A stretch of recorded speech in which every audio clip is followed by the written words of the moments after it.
Oh, they mentioned not in the headline. Okay.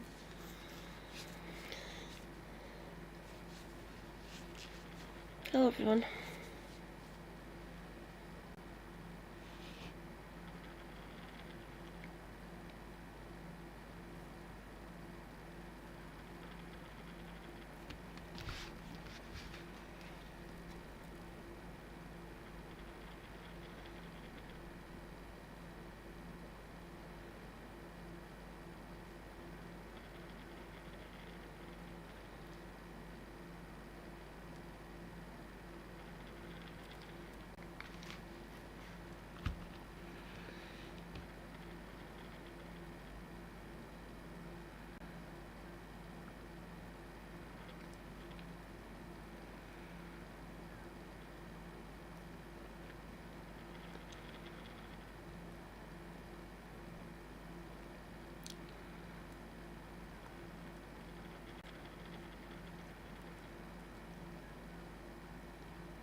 Christ on me.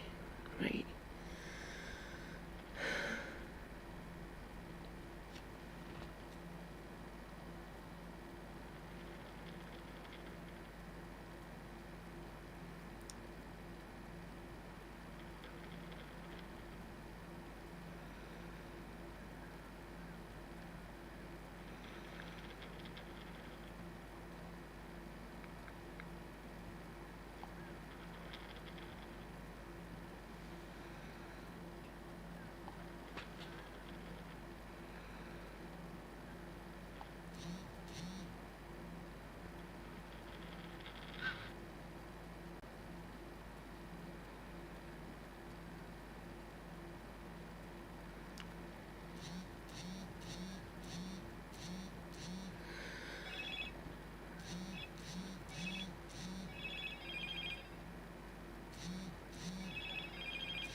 Okay.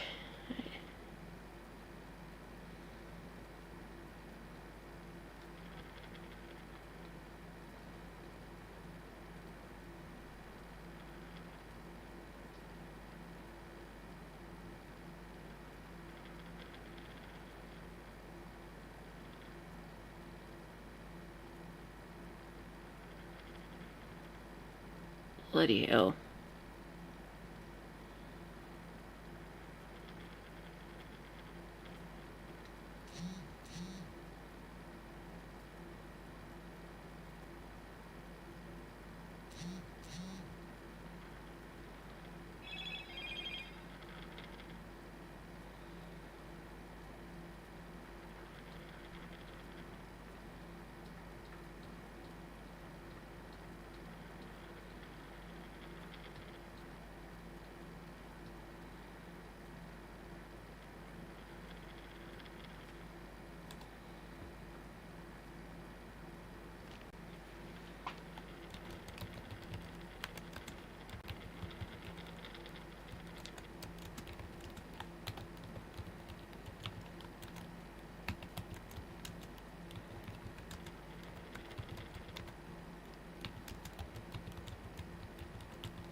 I'll wait to see if people turn up.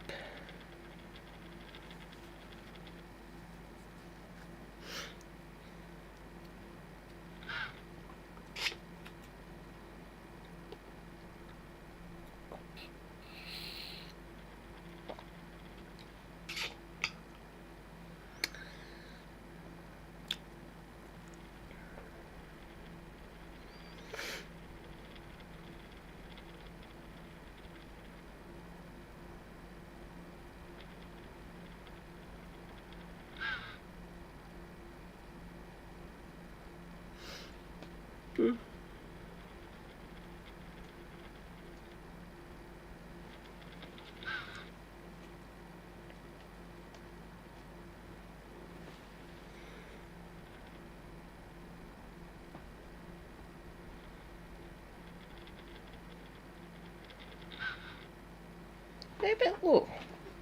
I think it might be a bit low.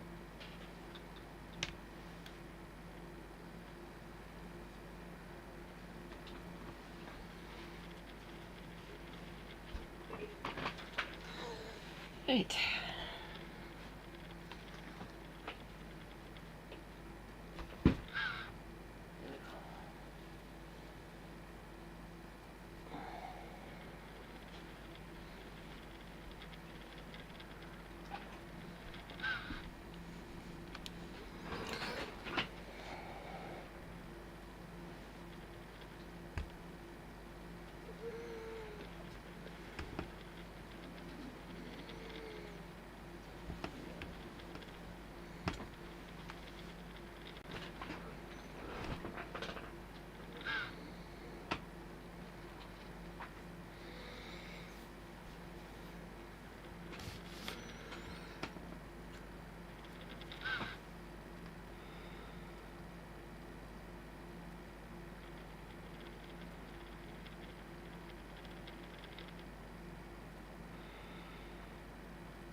A little bit later tonight, but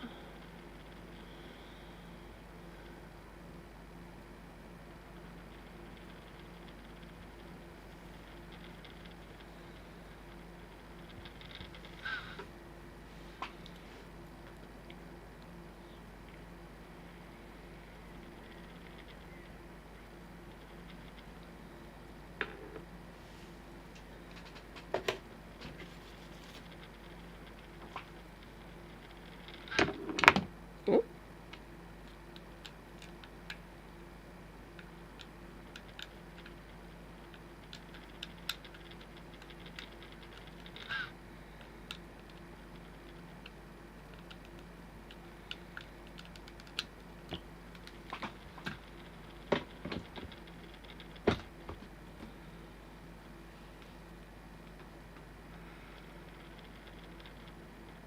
Hello.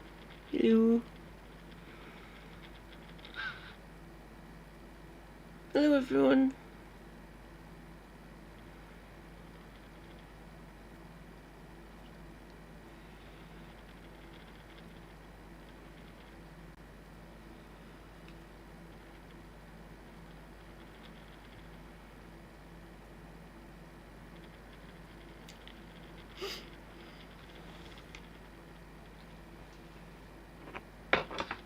Give me a second, I need to check something.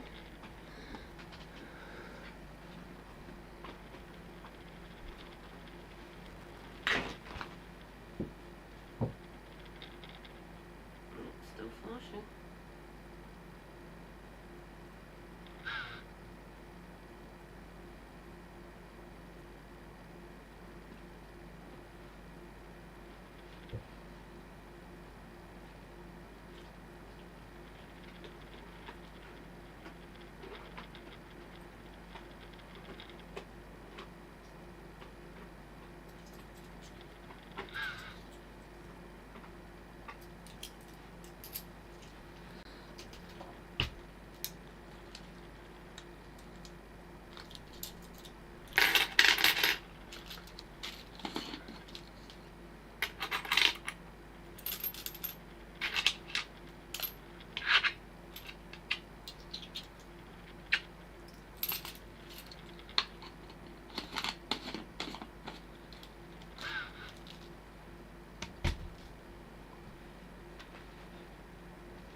I'll give it till 15 minutes.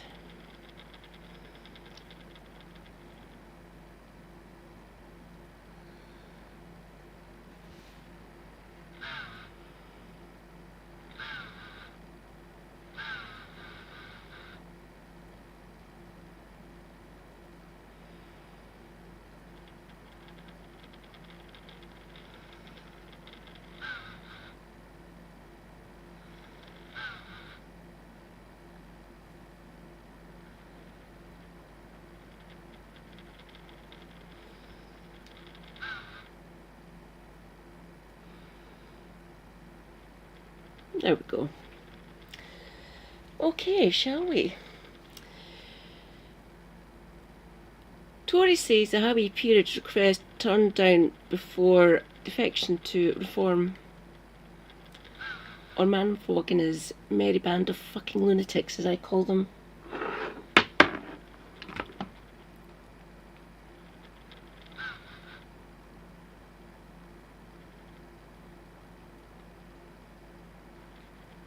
Even if you don't yet realise that Britain needs reform, you know in your heart of hearts that our wonderful country is sick. How many of you at home have thought to yourselves that nothing works today? I know I have, and I have it a damn sight easier than most people. That is why I'm standing here today as the newest member of Reform UK.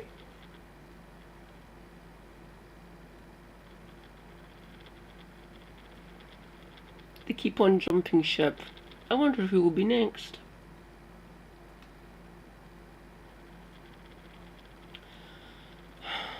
I don't know why they keep on mentioning. Oh! Yay! Rejoice, comrades. Miss Hire is here. Hi, darling. I'm doing well, thanks. Former Chancellor Nadhim Zahawi has become the latest senior Conservative to defect to Reform UK, as Tories claim the move came after he was rebuffed to get into the other place.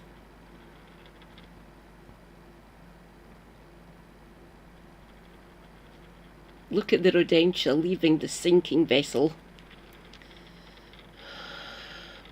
Zahawi, who is a former MP, did he give it out? Said he felt the UK had reached a dark and dangerous moment and the country needed a glorious revolution. As he outlined why he was joining Manfrog's party.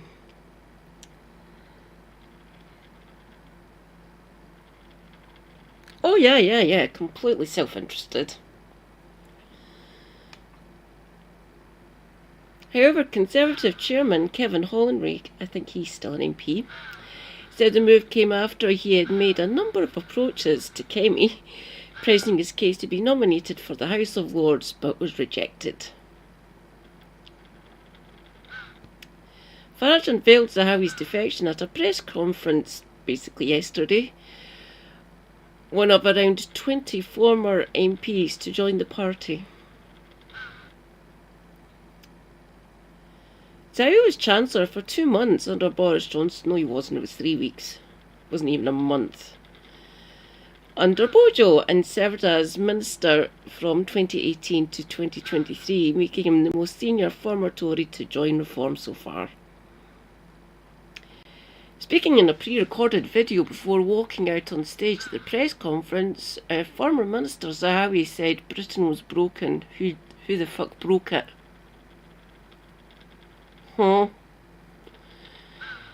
He said nothing works, there is no growth, there is crime on our streets, and there's an avalanche of illegal migration that anywhere else in the world would be a national emergency. Yes, a lettuce lasted longer than this Chancellor. He added, I've made my mind up that the team that will deliver for this nation will be the team that Nigel will put together, and that's why I've decided I'm joining Reform.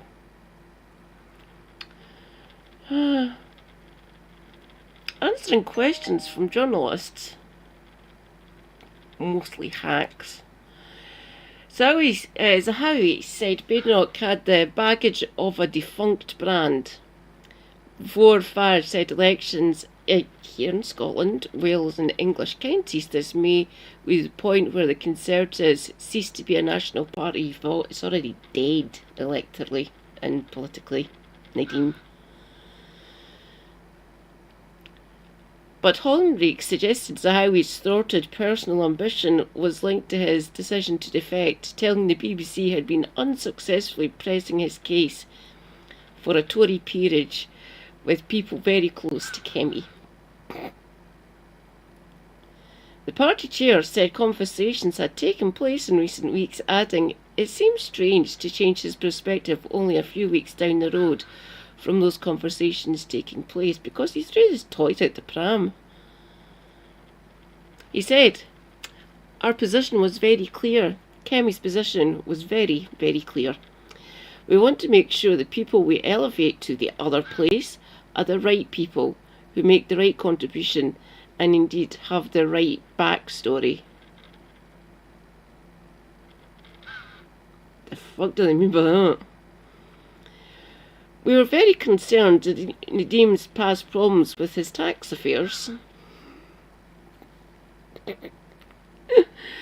which led to his dismissal in the party from a role dismissal in the past from a role in the party. It was quite clear that we didn't feel Nadim was the right person to be elevated to the other place." A source close to Zahawi said, "Nadim did not beg for a peerage as they claim.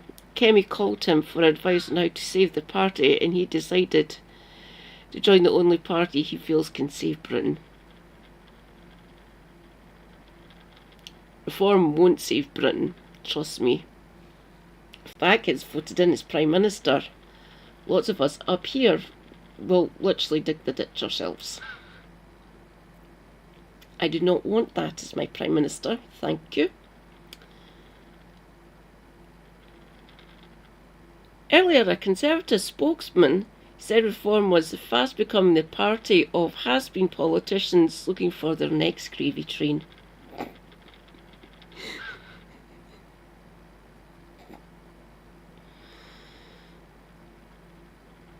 Farage insisted that this latest Tory defection did not mean Reform was becoming the Conservatives 2.0.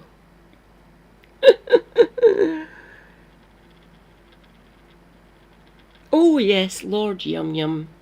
There is no mechanism to get rid of them once they're in the other place. The only thing you can do is pressure them and they can leave. But as we saw from that Laura Kay interview, he's not going to do that. He's still got the Labour whip, for fuck's sake. He added there were plenty of current Tory MPs asking about joining Reform and some were not being accepted, but he said Zahawi believed in what we're doing and also has the necessary conviction.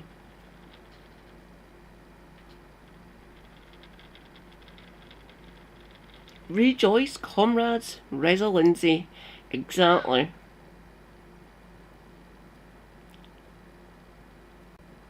Yeah.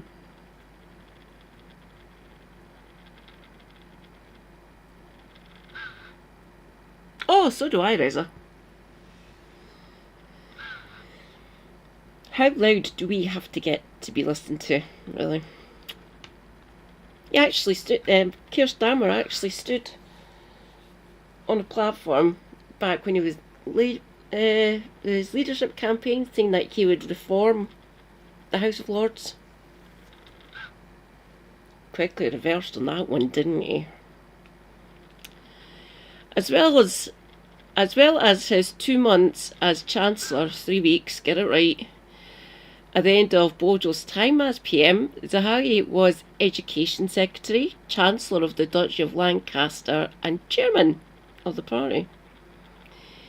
He was sacked from that last position by Rishi Sunak in January 2023 after the Prime Minister's independent ethics advisors found that he had broken ministerial rules by failing to disclose that his tax affairs were under investigation by HMRC.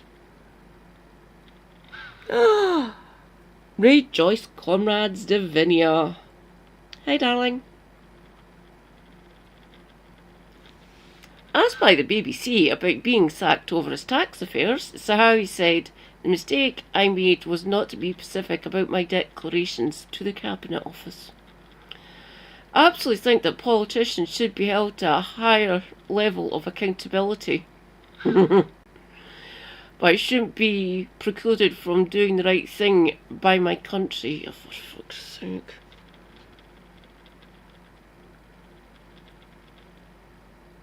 Yeah, dual streaming. So I'm on YouTube and I'm on Twitch.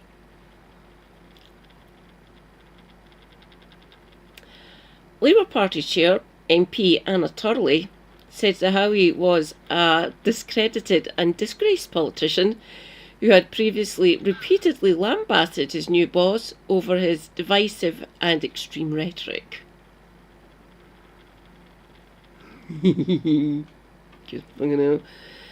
This shameless scurry of yet another failed Tory over to reform will tell people everything they need to know about both of them, she said. She's got a point. Well said, Anna. And the Liberal Democrat MP in his own constituency of Stratford-on-Avon, Manuela Pertigella, said reform is becoming a retirement home for disgraced former Tory ministers. Yeah. I'll say this every so often. I wonder who the next one's going to be.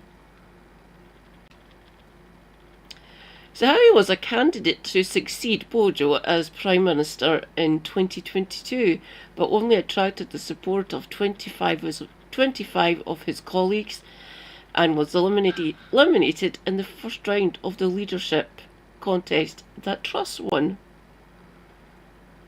He was Education Secretary from September 21 to July 22, and his short stint as Chancellor came between July and September 2022. It was only in November 2020, in the middle of the pandemic, he was appointed Vaccines Minister and oversaw the rollout of the coronavirus vaccine programme for nearly a year. Born in Iraq, 1967, he could have been sent to fight in 1980 Iran-Iraq war, but instead he and his parents fled Iraq and he grew up in the UK. So he was about 13 or 14 when they fled.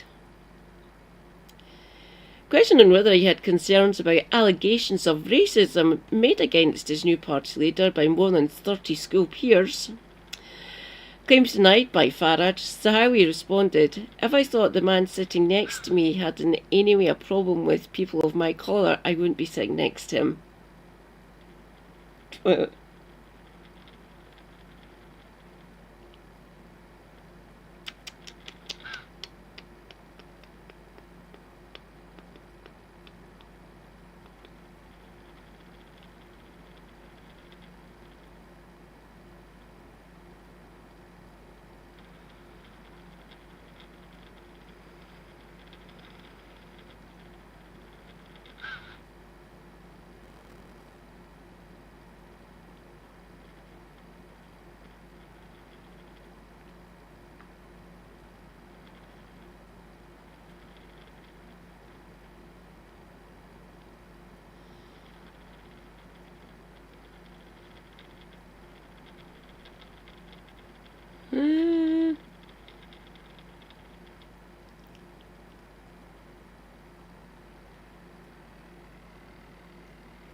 Pretty much, Davinia. Oh, no pressure to stay.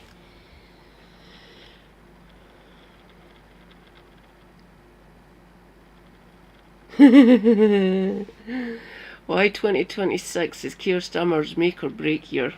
That should be interesting to read.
Huh.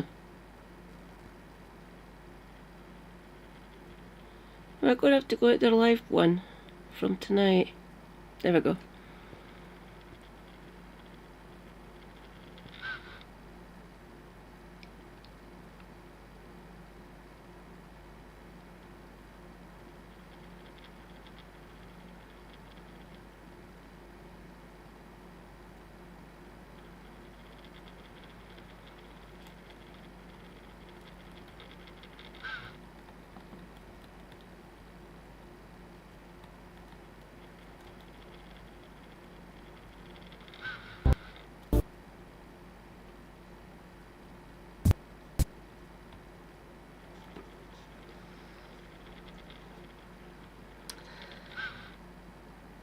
Oh, right, give me a second.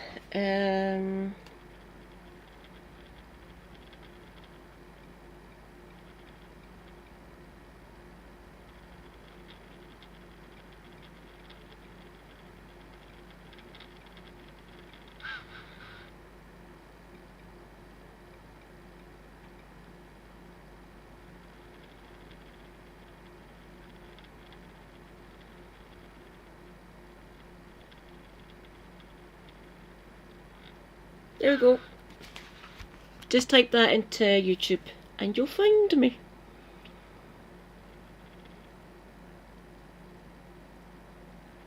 Ben tonight. Or Antifa Cog if you wish.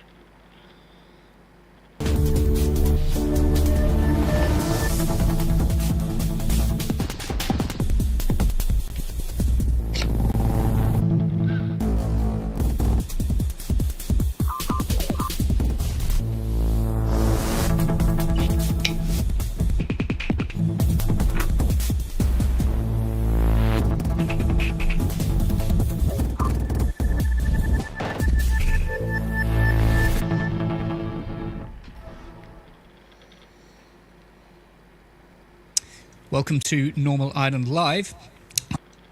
Oh, cool. I really need to come up with the funnier stream titles, but mine just goes blank. Any suggestions for what I can name stream titles would be cool. Just post them in the Discord. I'm Ben McLean, and tonight I am joined by Samuel Kay, and together we're going to wade through the sewer that is our current political landscape. I was going to ask how you're doing, Samuel, but we're both unwell. Yeah. We're both unwell at the moment. This is normal infirmary. This is, it's not Normal Ireland tonight, it's normal infirmary. But are you doing all right? Yeah. Oh. So they've got head colds, I believe. Plenty of fluids, guys. Make sure you stay hydrated. Oops. Kleenex. I use hot honey and lemon. So we've got jars of lemon juice and lime juice in the fridge that we use for Chinese food. And Mexican food as well. So you basically boil up water, you put in,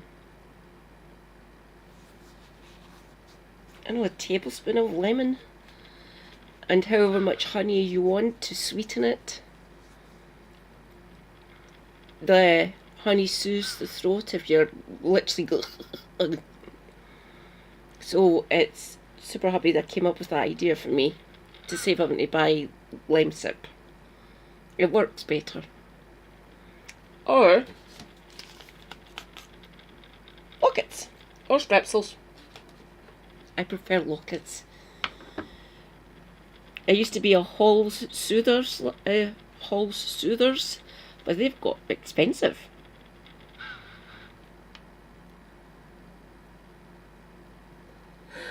You've been hydrating with pints of bitter brummy tonight. Not bad. Uh-oh. Hello, hello, hello. Welcome to the YouTube. Take it away, Ben and Samuel. We're gonna pull through. We were just talking before the show, saying that both kind of sick at the moment. But I'm personally using lots of packets of Lemsip. Nose. That's the reason I'm there Yeah. and strong. But we're going to get through it. I'm really sorry. When I hear you cough, I just feel for you because Yeah. I know exactly what you're going through. I just, unironically, I threw a pack of Strepsils off my desk a few minutes ago. Yeah, it's not good. Yeah, I've got to apologise to you and our viewers as I've got a terrible cough at the moment. So I'm going to be trying basically to not cough directly into your ears. If I do, feel free to dislike the video and tell Curtis that he's a slave driver for making me work in these awful, inhospitable, by which I do mean my own house. But if you want us to be able to afford nicer conditions, you can help us grow by visiting turnleftmedia.co.uk/support to help fund our work, or by becoming a YouTube member. Now, we have a great show for you tonight. So coming up on tonight's show, refugees from the Tories, Zahawi's fleeing the sinking ship to join Reform. We've got AI slop for murder, how the right is spreading AI misinformation about the murder of Renee Good. Lies and beans, the EU simply doesn't trust the UK under Farage. And the Telegraph cries tears for the rich. Maybe the wealthy should buy less avocado toast. Remember that we will be coming to your comments at the end, so please forget, keep commenting on the stories as we go through, because, you know, we're interested to hear what you think as well. That's part of, I think, what makes Turn Left unique, is we have these things like the comment section, and we want to keep that stuff going. But let's go on to our first story. Tory Chancellor Nadhim Zahawi has broken ranks with the Conservatives and defected to Reform. Now, Zahawi is not an MP anymore, so it doesn't change the number of Reform seats in Parliament, but he is climbing that greasy pole like so many of them are. Now, those aren't my words. Those are the words of Nigel Farage speaking about Zahawi in 2022. I thought Zahawi was one of those people that could replace Boris Johnson, to break us out of the old Etonian mould, to get somebody different, somebody who'd succeeded in private business before politics. I thought Zahawi had principles. Tonight we learn he's just about climbing that greasy pole, as so many of them are. Bit of a hypocrite there, but always great words for your new boss to have said about you. But Zahawi has dished out his fair share of attacks on Nigel too. When asked if he would ever defect from the Tories, Zahawi replied, "No chance. Been a Conservative all my life and will die a Conservative." I love how principled Conservatives are. They're so trustworthy. And Zahawi said of Nigel Farage back in 2015, "I'm not British-born, Mr. Nigel Farage. I'm as British as you are. Your comments are offensive and racist. I would be frightened to live in a country run by you," with a capital U. I find mid-2010s text speak really annoying at the best of times, but I suppose it's handy that it's all condensed now that Zahawi is going to have to eat the words in every interview he goes into. In fact, most of Reform's major public figures are just former Tories. Reform don't represent change. They're literally just the Conservative establishment that we've dealt with since 2010, right? Look at their MPs. You've got Lee Anderson, former Conservative MP, Nigel Farage, former Conservative member, Danny Kruger, former Conservative MP, Sarah Pochin, former Tory councillor, right? Richard Tice, former Conservative Party donor and member. And that's just their MPs. There's public figures besides their MPs. You've got Zia Youssef, who's a paid-up member of the Conservatives until 2024, I think. Layla Cunningham.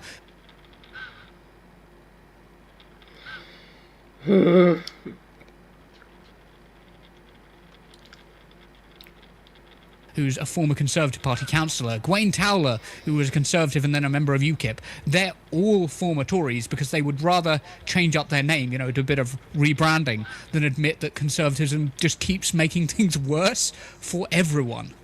The only thing that the Tories respect, and the right-wingers in general respect, is power. That's really the only principle they hold to. Like, someone got shot. Well, they probably deserve it. America invaded a neighbouring country. Well, that country probably deserved it. The polling is moving towards reform.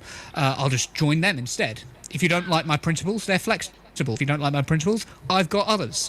Samuel, what do you make of Zahawi's defection to the Conservative Party?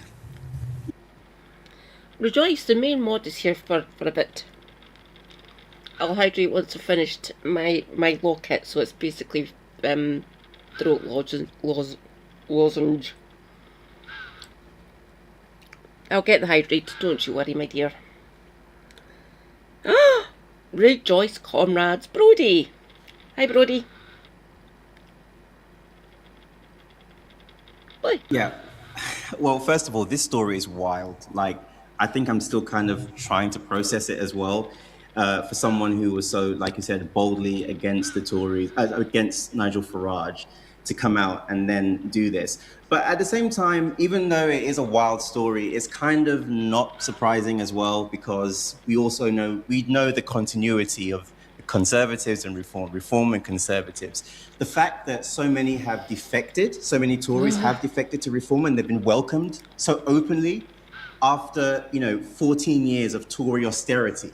What does that tell the voter? That tells the voter that there's not much separation between these parties at all.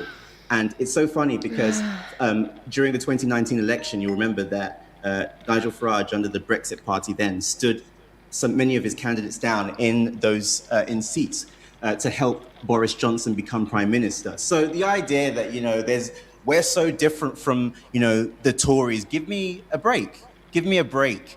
This is the most that the Reform and the Tory Party are peas in a pod, and I think that hopefully more people will catch on. The more defections, I would hope in an ideal world that people seeing these defections would make people think, maybe there isn't so much separation between these. But this is Britain after all, and sometimes you kind of conditioned to expect the worst.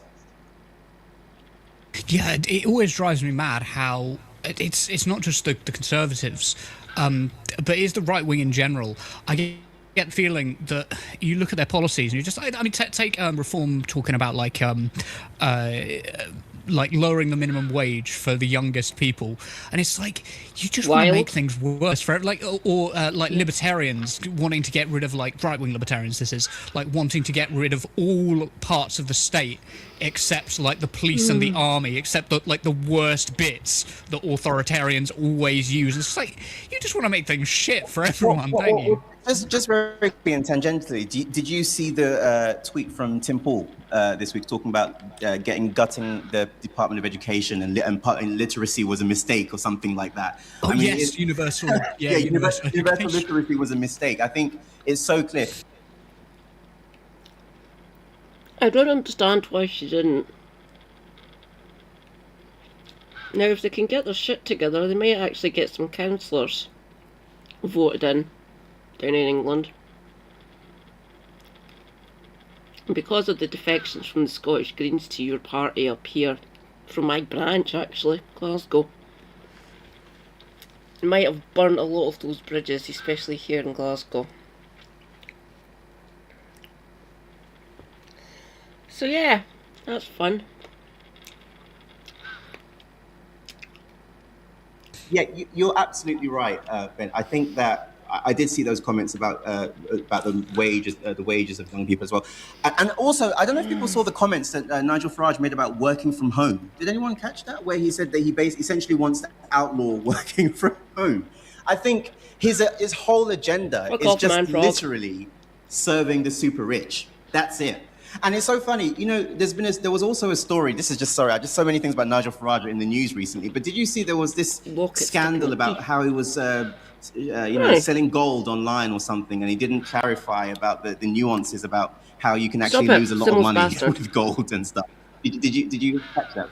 I didn't catch that one, but honestly, it doesn't. Surprise. I remember back, like a couple of years ago, on YouTube, seeing ads from Nigel Farage, just being like, "Hey, do you want to invest in gold?" And I'm just thinking, like, this guy is the biggest fraudster in politics. He literally is. Like, I can't imagine looking at Nigel Farage, like, staring over the rim of his glasses, doing the sort of, like, boomer look down the rim of your glasses, going, Big Chunga says hello and happy birthday to you and the boys, up the rah, and being good enough to say that on Cameo, and then going, yeah, I think I'm gonna stake my flag behind that guy. Like, Zahawi is, I'm sorry, just I think a bit thick. Like, I'm sorry. And then specifically on Zahawi, I mean, he was involved in, if I'm not mistaken, a lot of tax problems. He failed to pay tax, didn't he, and stuff. Oh, yeah. Yeah, I mean, this is a very dodgy man, and quite frankly, yes. On one hand, like I said, it is a bit of a surprising story. Wow, ex-Tory Chancellor defects to Reform. But on the other hand, it's a bit like, well, we know he's a grifter. So is it really that surprising? I guess what's surprising is the very boldness dodgy of the man. grift. I think in the quite UK, frankly, the grift has always been sort of quite, on one hand, like I said, it is it is a bit not so in your face, story, but wow, I'm sure you've seen the Vexter reporter this morning telling him, hey, weren't you the guy that did a tweet? And you just read the tweet from Zawi. So it's a very bold-faced lie, and it's kind of disturbing. He said he'll be a conservative till the day he dies. So he's got about like 4 hours left. Good luck, Zahawi. But anyway, we do have a lot of stories to get through, so we should probably move on to our next story. We do have 4 stories and the comments to get through. So let's move on to our next story. Renee.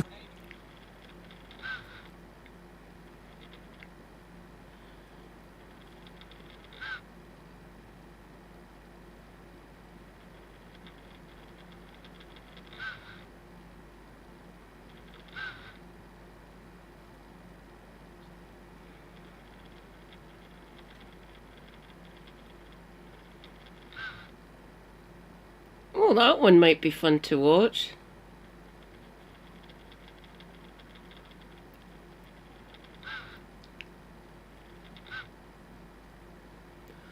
Oh, that might be fun. Oh, I'm not watching his entire show.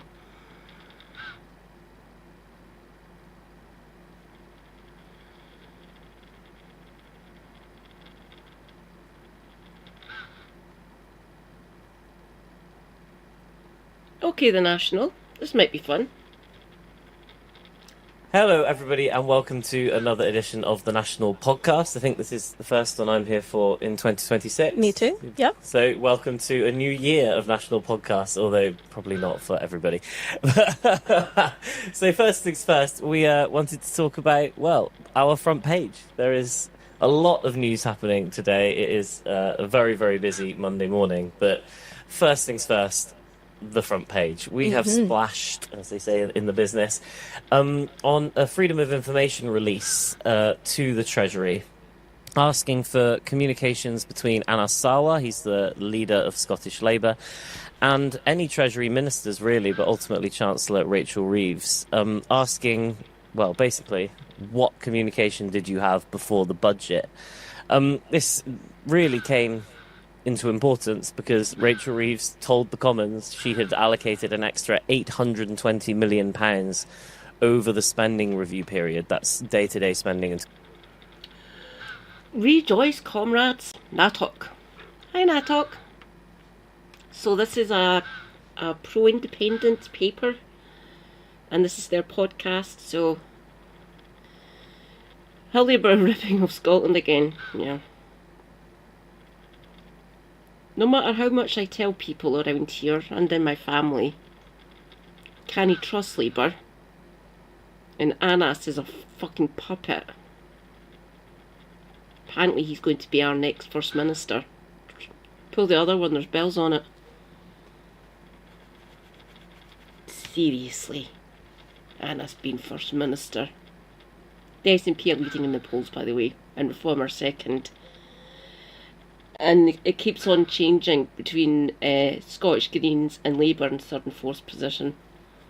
So the highest they've got so far is third. That's going on like Ipsos Mori and YouGov, which are the gold standard of polls, essentially.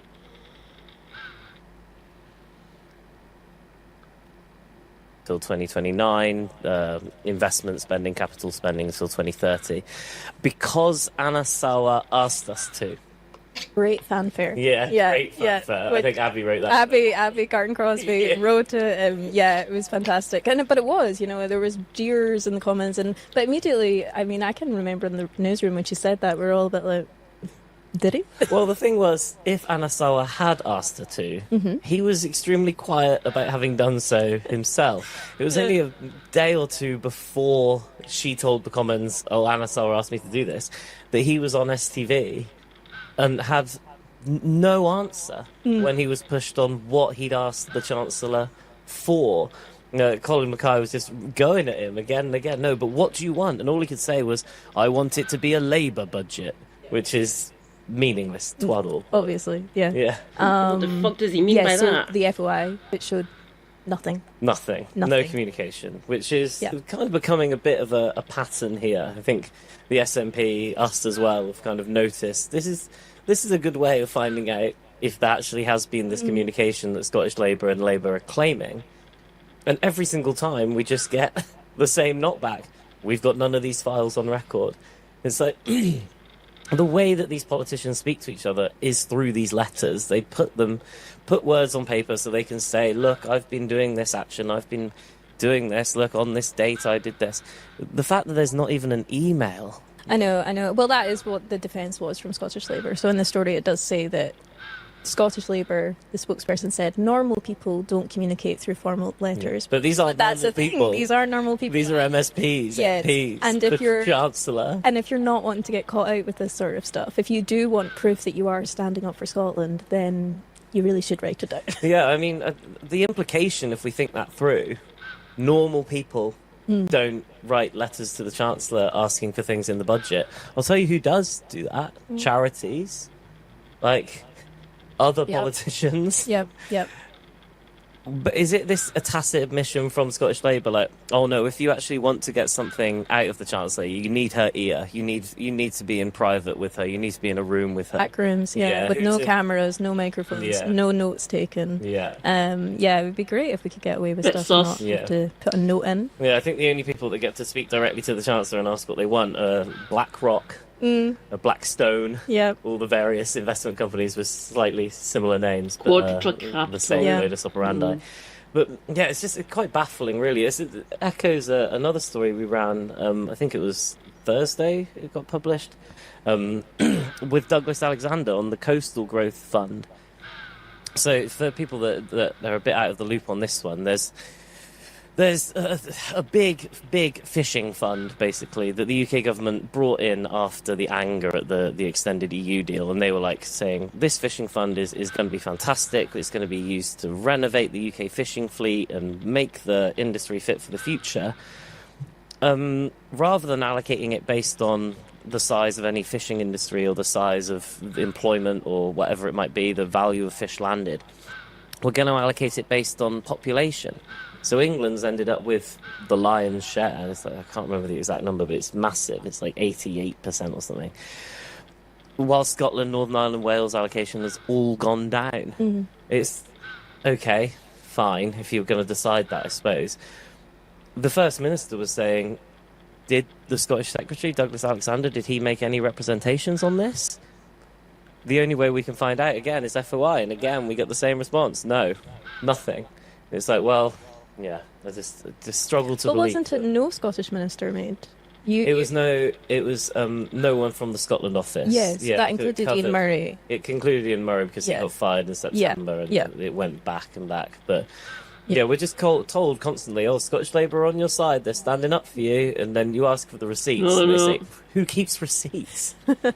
Like, It's really difficult. It's really difficult to see where they're coming from in the election year. They're putting forward this that they will stand up for Scotland and they will do this and they will do that. And also with the his Holyrood election launch, he stood in front of no Labour branding, no Union Jack posters or anything. It was just the saltire. It was very Trying to appeal to our patriotism, showing the saltire. But you have to remember, Scottish Labour are unionists. Surprised they didn't use the Union flag. Oh! Night night. Oh, I always stay awesome, obviously. Stay hydrated. Self-care is good care.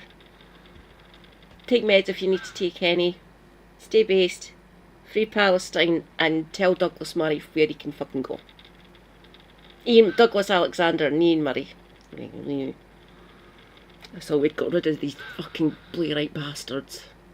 But they always seem to crawl their way back in. Ugh. Night night, Miss Hire.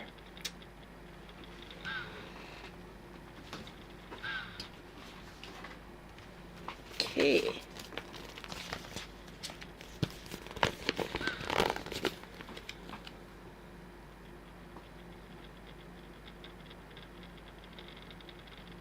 Look at that mug. It's a fucking pamphlet. Look at the state of this. It might be fun just to go through it. Oh dear God. There she's there. Okay. Him and us.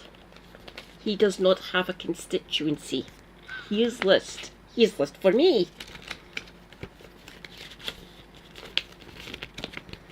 Where is she? It's a small picture of her. Oh, there you go. That's his second in command. That is Jackie Bailey. She has a constituency. Dunbartonshire.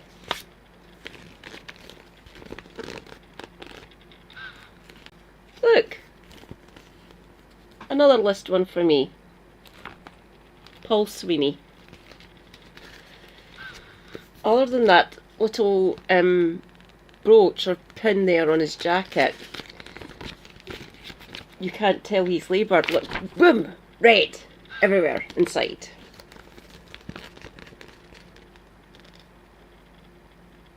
What is that?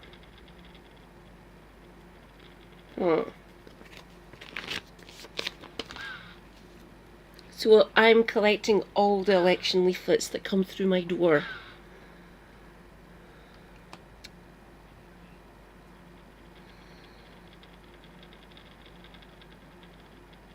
Oh, yeah. Yes, we are sentenced to permanent Blairism. Can I get rid of the bastards? Hello, John. Rejoice, comrades. John the Brazen.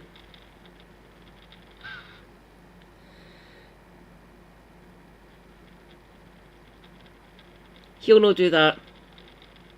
He's been Labour all his life, unfortunately. If he was going to defect to anyone, it would probably be the SNP.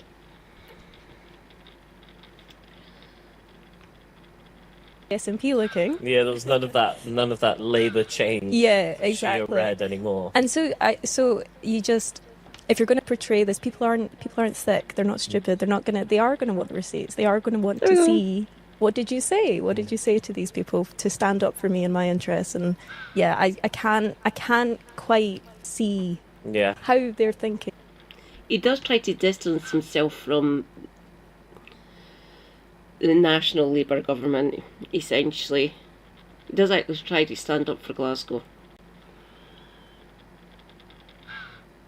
But he probably, if he was going to defect, I think he would have done it by now. But watch this space. He might.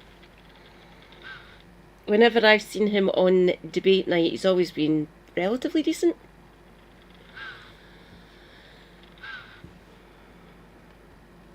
This is going to work. To quote Kendrick Lamar, the audience ain't dumb. Mm-hmm. Yeah. I know Anna Sala liked Kendrick Lamar because the first time I ever met him, he told me how he had gone on free tickets to see him at the Hydro. Wow. So he should know that quote, I imagine. Probably had a receipt. Yeah, he probably didn't have a receipt, he probably didn't pay. Well, no, but he probably kept the ticket for a scrap. Yeah.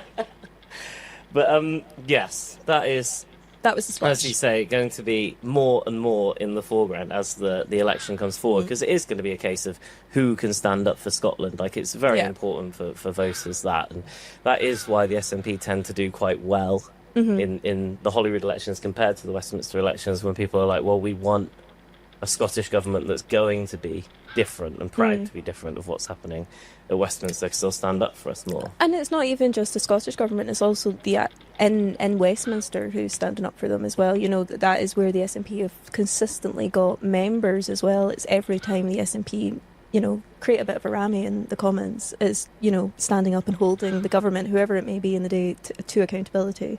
So, yeah. Yeah, was it Ian Yeah. Blackford that led a big walkout? Yeah, years ago yeah, when they saw members 2016, upsurge, like, 17. directly afterwards. Yeah, it was about 5,000 members at Yeah. the end overnight. Which Well, that's is... good memory. Well done. I wrote about it the other day. No, it was crazy. Yeah, and but it's that sort of, we know that works with Zach Polanski at the moment, and Nigel Farage is using it to his advantage at the moment. Which he's had a good day. Yeah, well, yeah. So let's move on to Nigel Yeah. Farage. This story did break just a couple of hours ago now. They have had, drumroll please, yet another Tory defection. This time it's Nadine Zahawi, who has filled, about 10 different ministerial roles for the Tories. He was vaccines minister, he was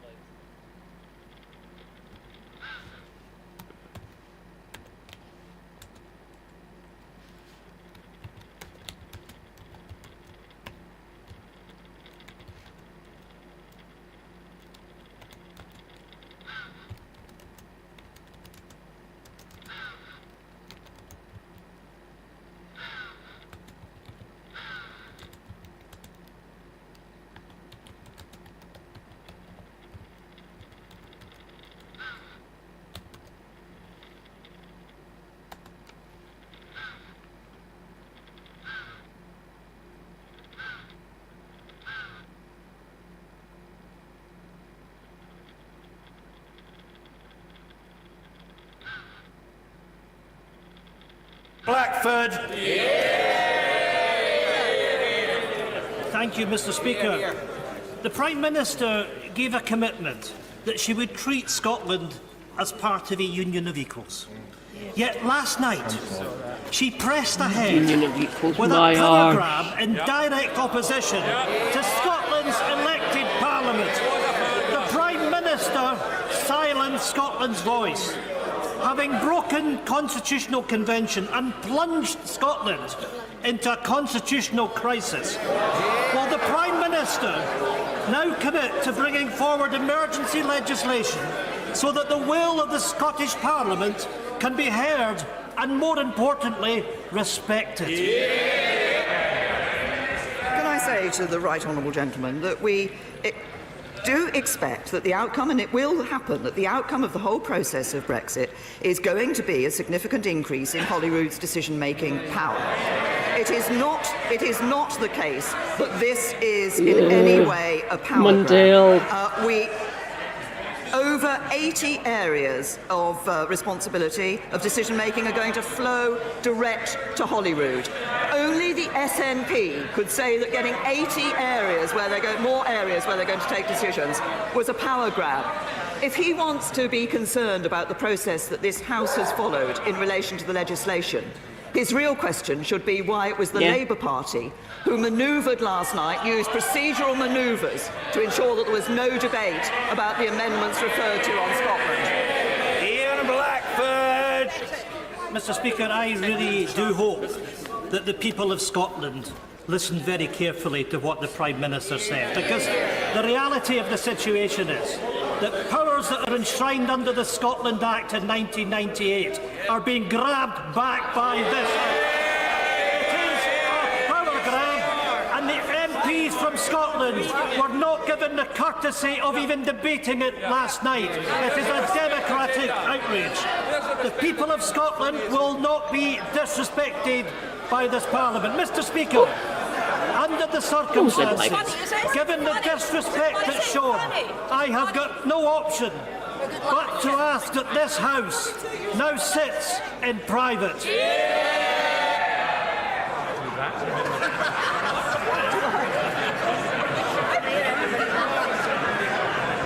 I'm not hearing that at this time, and I'm not obliged to do so, is my clear understanding. Order, the Honourable Gentleman. Order! The right Honourable Gentleman can resume his seat. I'll happily take advice, but I don't think I'm obliged to hear that at this time.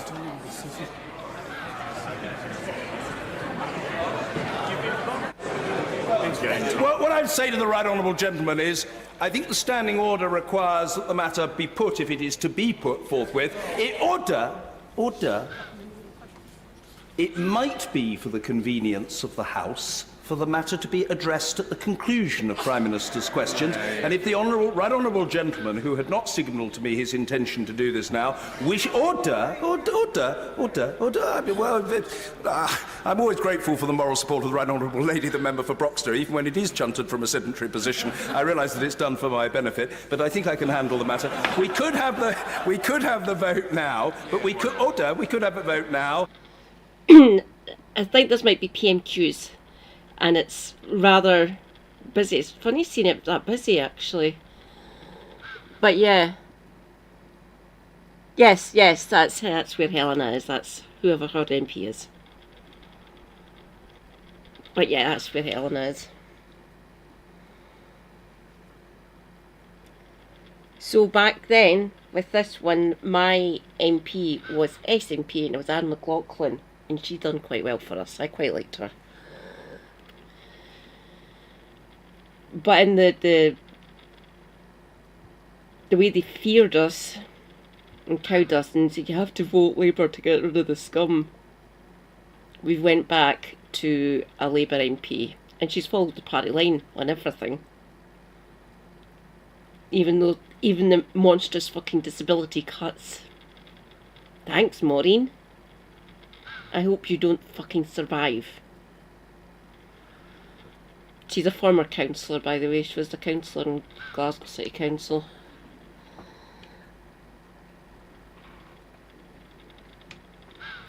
It was to get them to see what they were going to be doing. Essentially, but it was taken. It wasn't debated in the chamber. It was kept away from basically our MPs, the Scottish MPs, which is delightful. He wanted an actual vote and debate in the House of Commons, but we didn't get it. Because remember, they're Tory bastards. Or it could be taken at the end. If the honourable gentleman wishes to indicate a desire to conduct such a vote now, so be it. Right. I beg to move. I beg to move. Well, my advice, I've had a mixed sequence of advice, is that order, this has not happened, but order! My view is that it is better for...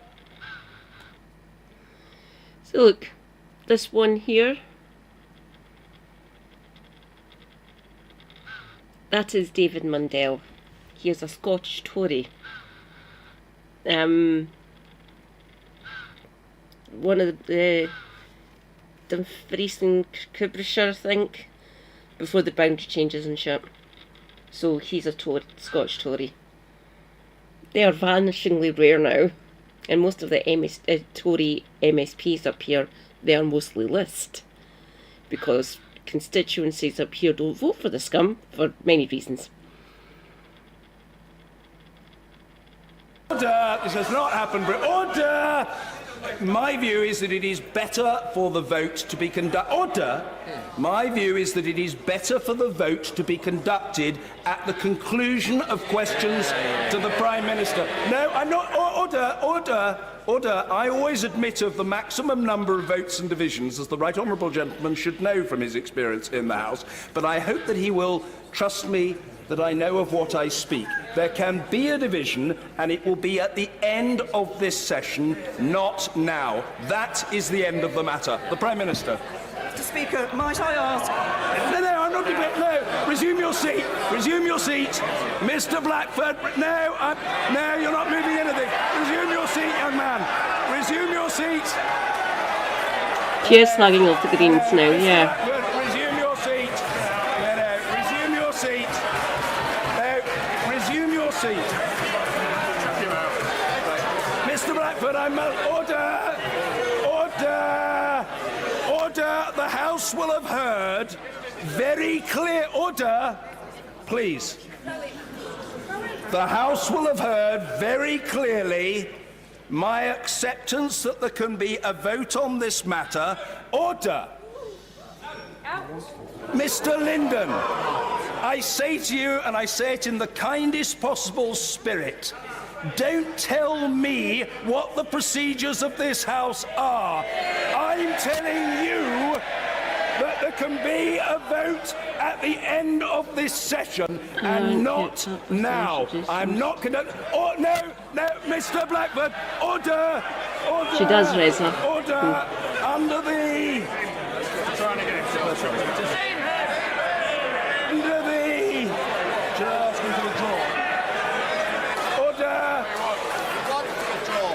Order! Resume your seat, Mr. Blackford. Under the power given to me by Standing Order number 43, in light of the persistent and repeated refusal of the Right Honourable Gentleman to resume his seat when so instructed, I order the Right Honourable Gentleman to withdraw immediately from the House for order for the remainder of this day's sitting. He is Actually, basically booted him out the chamber. Right, he won't. Right, well, we'll have to have the vote.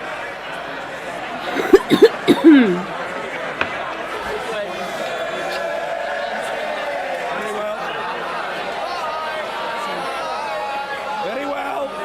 Very well. The pretend national liberation struggle.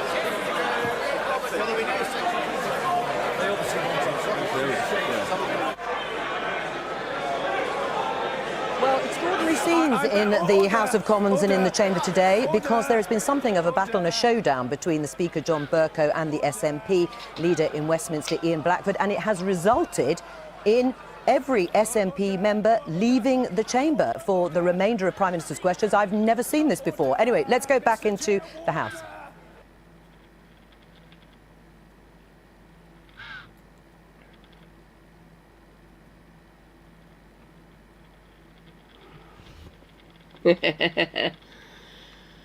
On you go, Ian. So that basically once he got that suspension, once he basically got booted by Bercow, kicked out of the chamber for the rest of the day. The rest of the SNP MP stood in solidarity with Ian, and they basically just left. Good for them.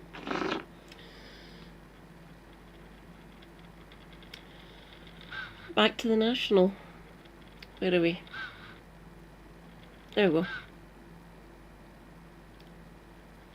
Minister, he was Chancellor for a hot minute.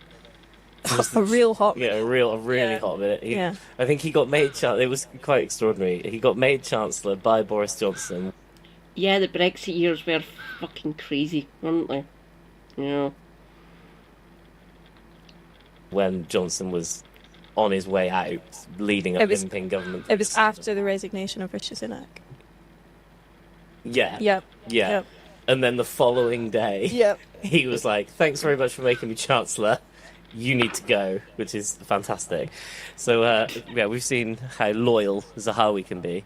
And Zahawi, I will be a Conservative until I die, is now a Reform UK policy. Did you say that? Yeah. Oh, no. Yeah. He tweeted it. Yeah, now he's a Reform UK We've just saw that. He has joined... God, ton left. list them. There's so many. Nadine Dorries jumps out as a really big Boris Johnson supporter who has jumped ship to Reform UK. But there's so many Tory politicians. Mm-hmm. I was saying they're Lila Cunningham, the Reform UK councillor, who last week they said would be their Mayor of London candidate. Mm-hmm. Was on GB News, very friendly channel for Reform UK, to say the least. I think they probably pay them like a couple of million all in over the year. But she was asked, if the Tories are so bad, Reform UK are going around saying they've ruined the country, they've destroyed everything, the Boris wave of immigration, it's terrible, terrible, terrible. If the Tories were so dreadful, why are you accepting all of them into Reform UK? You're just laundering... Good point. The blue, and so it's slightly lighter blue, and then putting them out as a fresh start.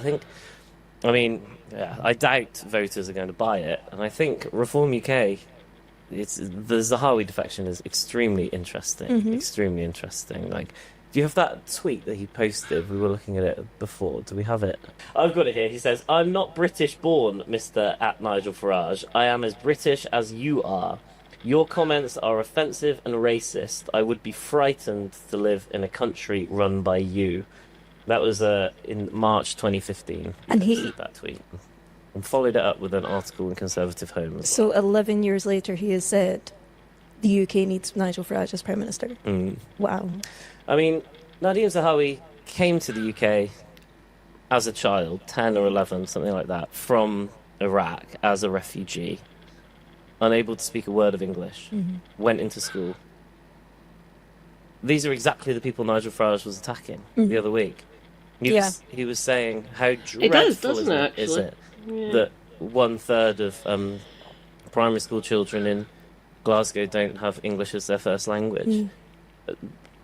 What's Zahawi going to say of that? Like, well, he also was challenged today at the press conference where he was announced about there's now 32, I believe, former students alongside Nigel Farage at school who have accused him of bullying and racism and such. And his response was, he listed apparently things that were also had been accused of being racist, which included picnics and coffee and ridiculous things, and they also listed traitors because that has been Traitors, the TV show. Yeah, that's been accused of being racist this week. Is it? Who's been racist on? Well, they've accused the contestants of unconscious bias because it's only black contestants that have been voted out. Oh, yeah. I'd have to look into that. Oh, I know, but anyway. Yeah. Anyway, Farage. I mean, they can go around saying this is a political attack. They're coming at Nigel Farage because Reform UK are polling at the top of the polls and he's in line to be the next Prime Minister and blah, blah, blah, blah, blah. Some of these testimonies are from his teachers while he was a later teenager, a 17-year-old, 18-year-old, 16-year-old.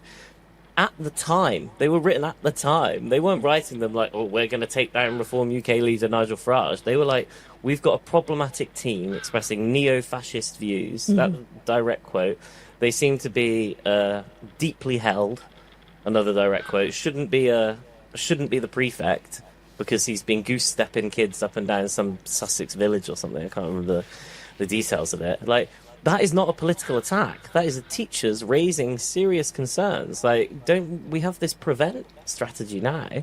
Like, yeah, I think if that was in the modern day, you'd expect that child to be referred to some kind of anti-terrorism, anti-de-radicalisation. Someone would speak to him. Yeah. Someone would speak to him. Exactly. Program, that's the word. Yeah. You would think so. But instead, we've got people like, oh, yeah, can't wait for Nigel Farage to be Prime Minister. It's going to be fantastic. All those other people trying to claim refuge in the UK, like, I know I did it. I know I arrived and claimed refuge in the UK, but it was okay when I did it. It's the new people doing it that are the evil ones. It's just atrocious. Pulling the ladder up after you've climbed it, just nonsense from the lot of them. Yeah, it's quite terrifying. Yeah. But you'll be potentially seeing him this week. Well, potentially. In theory, Nigel Farage is coming to Scotland on Thursday to announce Malcolm Offord as the Reform UK leader. Oh, sorry, no, we don't know who it is. We don't know who it is. To announce the mystery man, some mystery man. Well, to be fair, if it is someone other, then we're going to look thick. We'll be shocked. No, we would be. We would be absolutely. It would be. Yeah, that is worrying, Razor.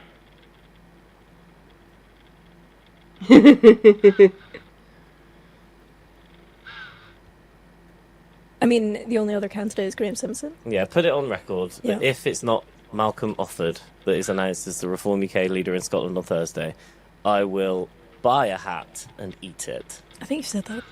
That's Lord Offord. Lord, he's a peer, he's in the other place. These defectors moving from the Tories to Reform is just... no. I will literally dig the ditch myself if that becomes Prime Minister. Well, just you fucking watch me. I'll go to B&Q and buy a shovel.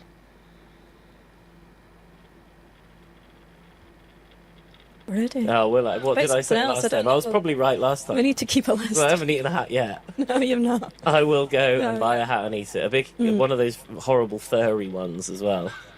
Like mink. Yeah.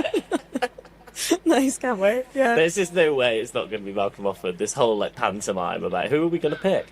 Yeah. And the lack of democracy as well. There's absolutely nothing at all. There doesn't seem to be any kind of selection process or No members. vote. It's literally just whoever Nigel wants, Nigel gets. And that seems to be what Reform are going to be doing for the constituency and list candidates in the Holyrood election as well. It doesn't seem like there's going to be any process beyond if Nigel likes you, thumbs up. Well, as much as they talk about building up structures and stuff, they don't have branch structures. They don't have branches. They don't have secretaries, organisers, and such. So they don't. Yeah, they don't. They don't have. They did have an office here in Glasgow, but there was irregularities, so they don't have an office here in Scotland. Least of all in the largest city in Scotland. So I don't know how they're going. He's campaigning. He's trying to get constituency and list. I'm doubtful of them getting constituencies, but I can see them getting on the list. Don't you worry, your lass will be campaigning against that, obviously. Scottish Green, by the way, eco-socialist. So, yeah. I don't want them to get any constituencies or get on the list at all. The two areas that I'm worried about are the areas on the border and up in Aberdeenshire. So I'm a little bit worried they might get on the list through those parts of Scotland. But I think they'll struggle to get actual constituencies. But I can see them getting lost. Have any format that they could actually have a democratic process, really. Yeah, it's interesting. Yeah, I think it's just, have to look at it. It's just going to be Nigel picking. But yeah, in theory, we will see him on Thursday. We will see about that.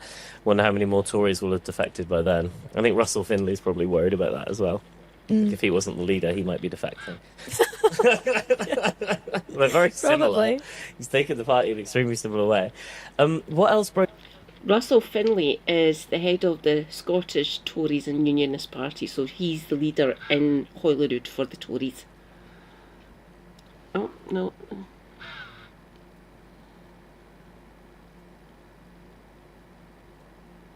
Oh yeah, this timeline sucks.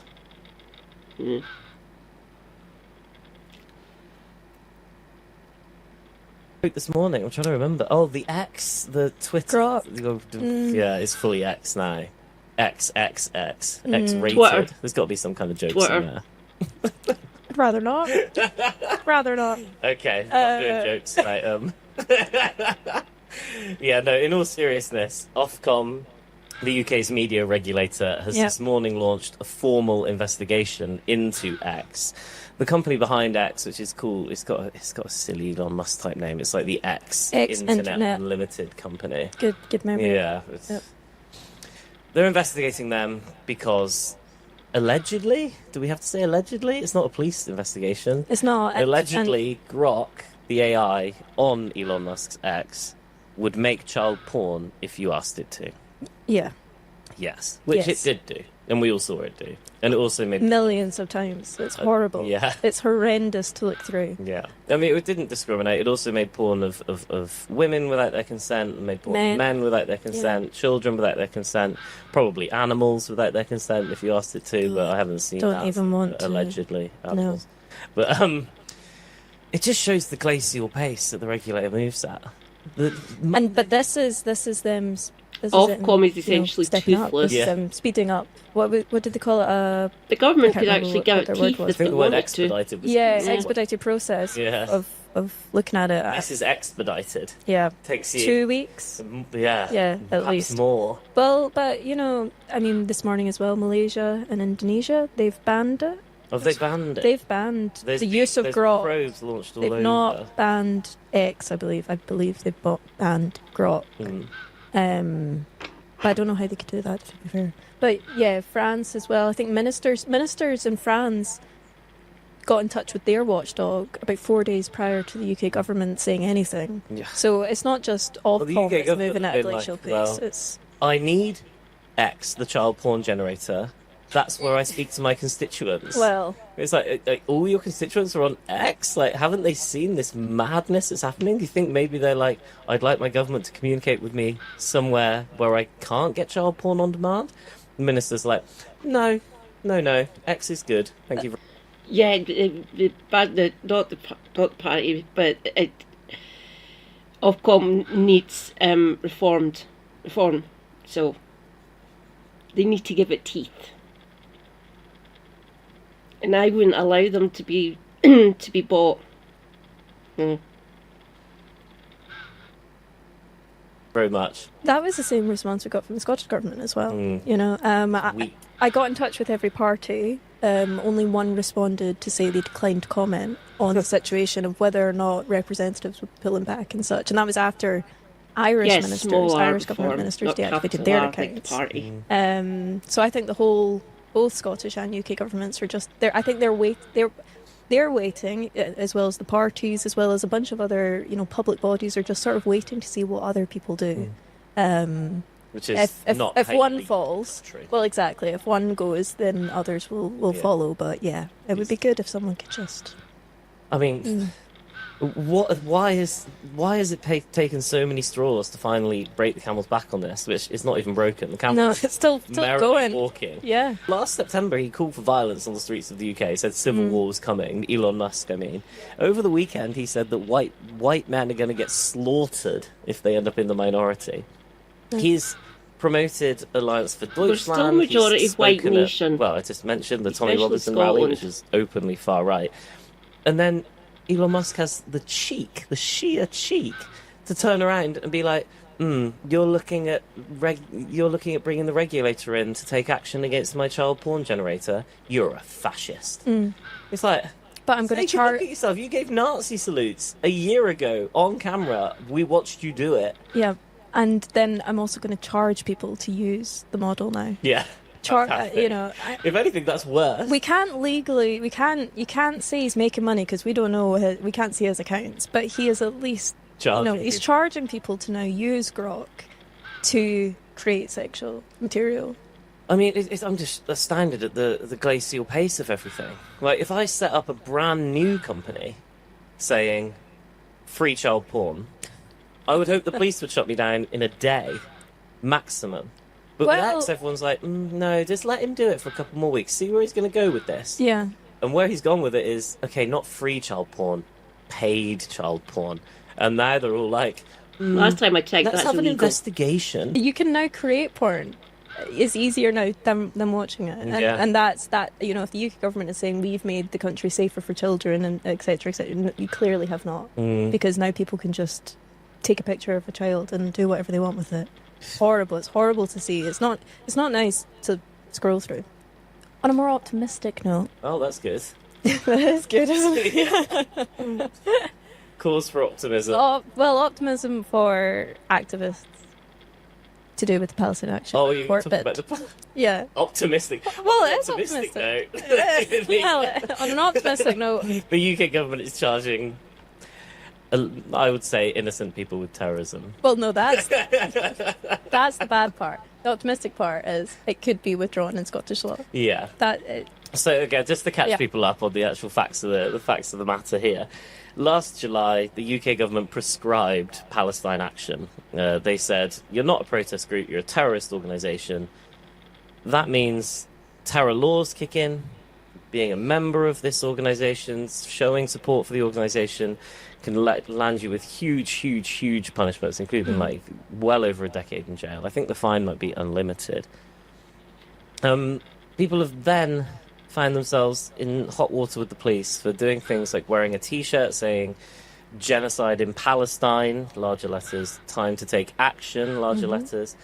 Someone got spoken to by the police because they were wearing a T-shirt saying plasticine action. Yeah. There's been AI generation in animation, which was apparently bordering terrorism. But yeah, the prescription, the naming of Palestine Action as a terrorist group has been challenged legally in the courts down in England and Wales, and there is a separate legal challenge in Scotland because there are separate legal systems. So in Scots law, our legal system is separate. Craig Murray, the former diplomat, is raising the case, saying Palestine Action is not a terrorist group. This decision was made unlawfully. It should still be lawful to be a member of this group, and we should not be punishing people for pension. Iron Gullet.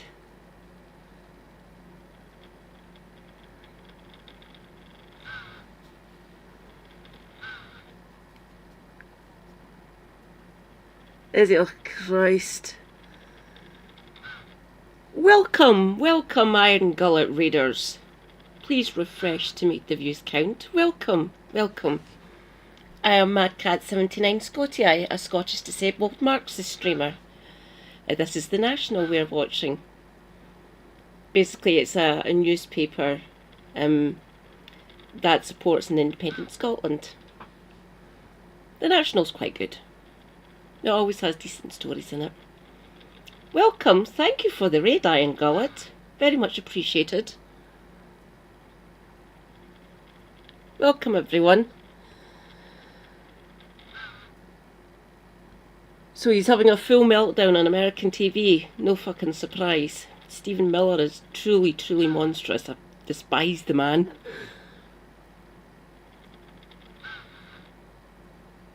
Yay! Read! Mwah. Thank you, Iron Gullet. For holding signs saying In Scotland. Yeah. In Scotland. Well, I think Murray's position is largely anywhere. But well, this case of course, associates the key specifically with Scotland. Which is where the difficulty lies. Scots law, yeah.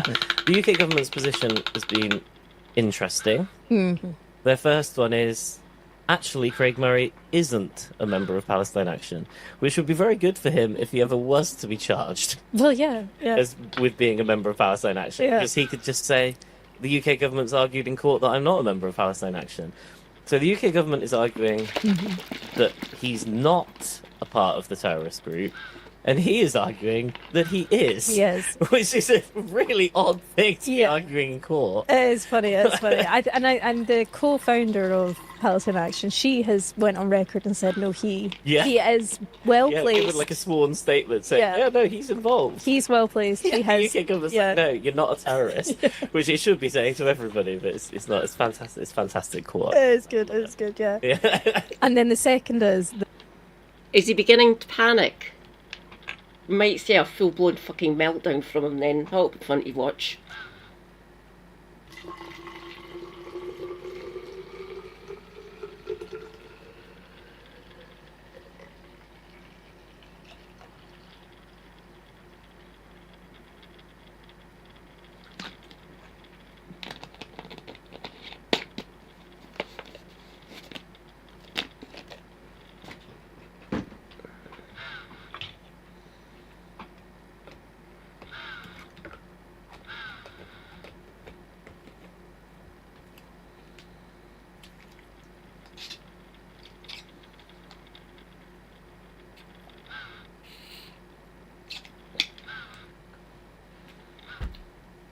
Excellent. They're saying because it's happening in England and Wales, Scottish courts should not be hearing this because it's already going on down south. So the UK government's not happy about two different legal jurisdictions within the United Kingdom. I would say they probably have to go back to about 1706.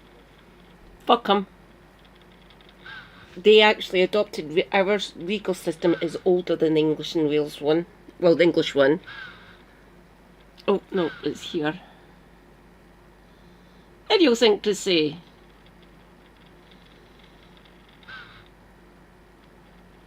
Ooh, good choice.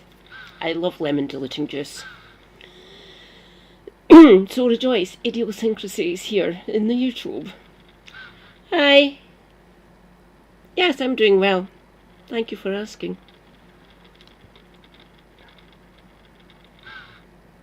I hope after this we will move on to some more news. There was an Owen Jones one that caught my eye, so we'll go on to Owen next.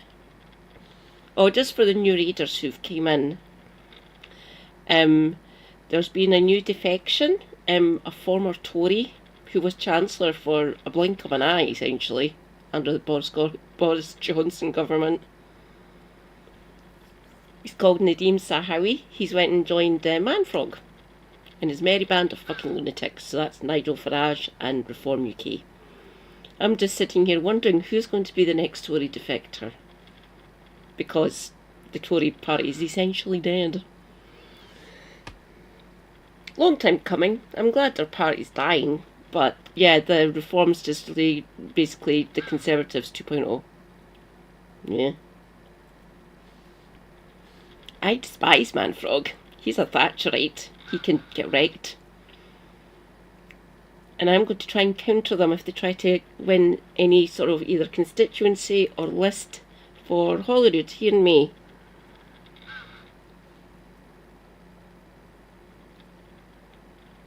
Yeah, he's a prick. He was vaccines minister during the pandemic. Former education secretary as well.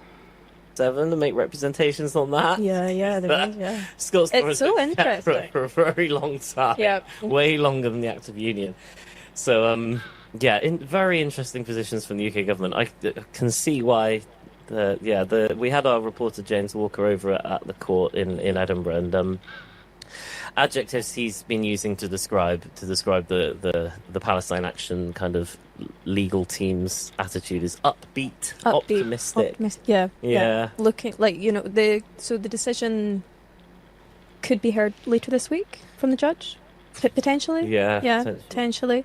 But yeah, they seemed pretty confident that they would be hearing that they will be approved for a judicial review. Yeah, you would think it would go to a judicial review. They've got one south of the border, and north of the border we've got the evidence that, as we reported a few months ago, I think Hamish had this exclusive, documents from the top kind of decision makers in Scotland saying Palestine Action does not meet the threshold to be a terror group. So, yeah, it will be very interesting to watch. And yeah, it has been termed a constitutional crisis, potentially. There you go, readers. A link to the Numpty Women Discord. That is my one. Feel free to join. My lovely Maud, who is currently having dinner with family, so she's out at a restaurant. She's fixed it. She made my Discord look a lot better, which I was struggling to do. Thank you, Shanna, dear. Very much appreciated. So feel free to go to the Discord and post things you think I might be interested in covering on the channel. But I don't know. Years since we've had a good one of that. I know. I've been missed the days of Boris Johnson since Supreme Court.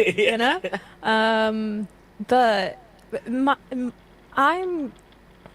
I'm confused by this point. Potentially, you'll know is that if we've got lots of different legalities between Scotland and England, Scotland and England and Wales in terms of Scots law, English law. Why can we not have this? I don't see any reason why we couldn't. Yeah. I mean, it would make a very interesting situation because you'd be arguing, well, I'm a terrorist in Berwick, but I'm not 3 miles north. That'd be great. Yeah, it was a very busy court. Joanna Cherry was representing Craig Murray. Yeah, and the four. So yeah, we'll be keeping up to date with it the rest of the week, and hopefully we do hear a decision. Yeah. Yeah. Calls for optimism. In a time when there's not much. Yeah, I mean, well, looking ahead just for the rest of the week, tomorrow is the Scottish budget statement, so we will have Shona Robinson laying the draft budget before Parliament, and then all the kind of trappings that go with that. But once again, the Scottish Labour have kind of taken all the fun out of it. Like, how dare they? Yeah, and we're going to be abstaining.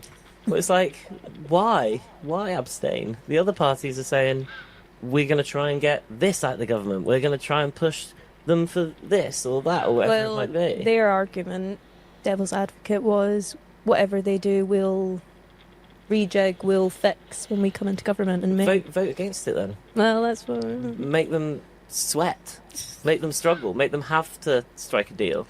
Just saying we're going to abstain is an abdication of responsibility. It's like they don't. Oh no, it absolutely is. No, it absolutely is. But I think that's the thing. They're trying to fight they're picking their battles at the moment, and this is one they're just like, well, we'll just leave this one. Yeah. But yeah, that is the budget. Yeah, exactly. The Scottish budget. It doesn't matter. Labour have decided that's not one for us. Yeah. Right, much. And these I people think want to so. run the country. Yeah, I think so. I better hope that they don't get into power and make that same decision next year. Oh, we're abstaining, actually. Look to the SNP. Have you got any ideas? It's absolutely weak. Do you want your own sketch show? Get me a bold cap. I'll be John Swinney. Right. Okay, we'll wrap up there. Yeah, as always, we'll have all our live reporting throughout the day. I'm on till 8. This is a late one for me, but we have our winter sale at the moment. So 1 year, £20. Subscribe, share. We've got lots of promo, so send it off to your friends and buy it as a gift. Who knows? It's not Christmas, but Valentine's gift. You can make a Valentine's If you've gift. got friends whose birthdays are in January, we all know how hard it is to come up That's true. with presents in January. It's my mum's birthday in like 8 days, and it's just like You gotta get her a subscription.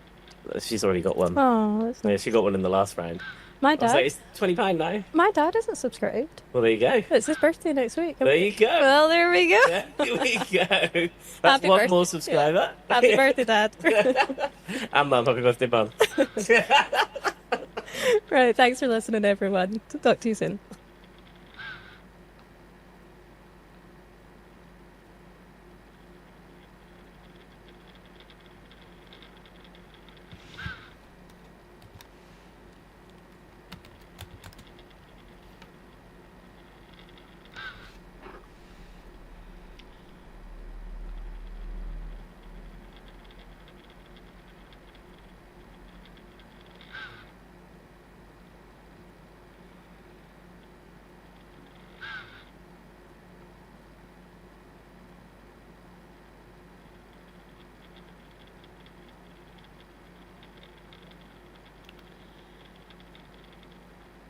Do-do-do.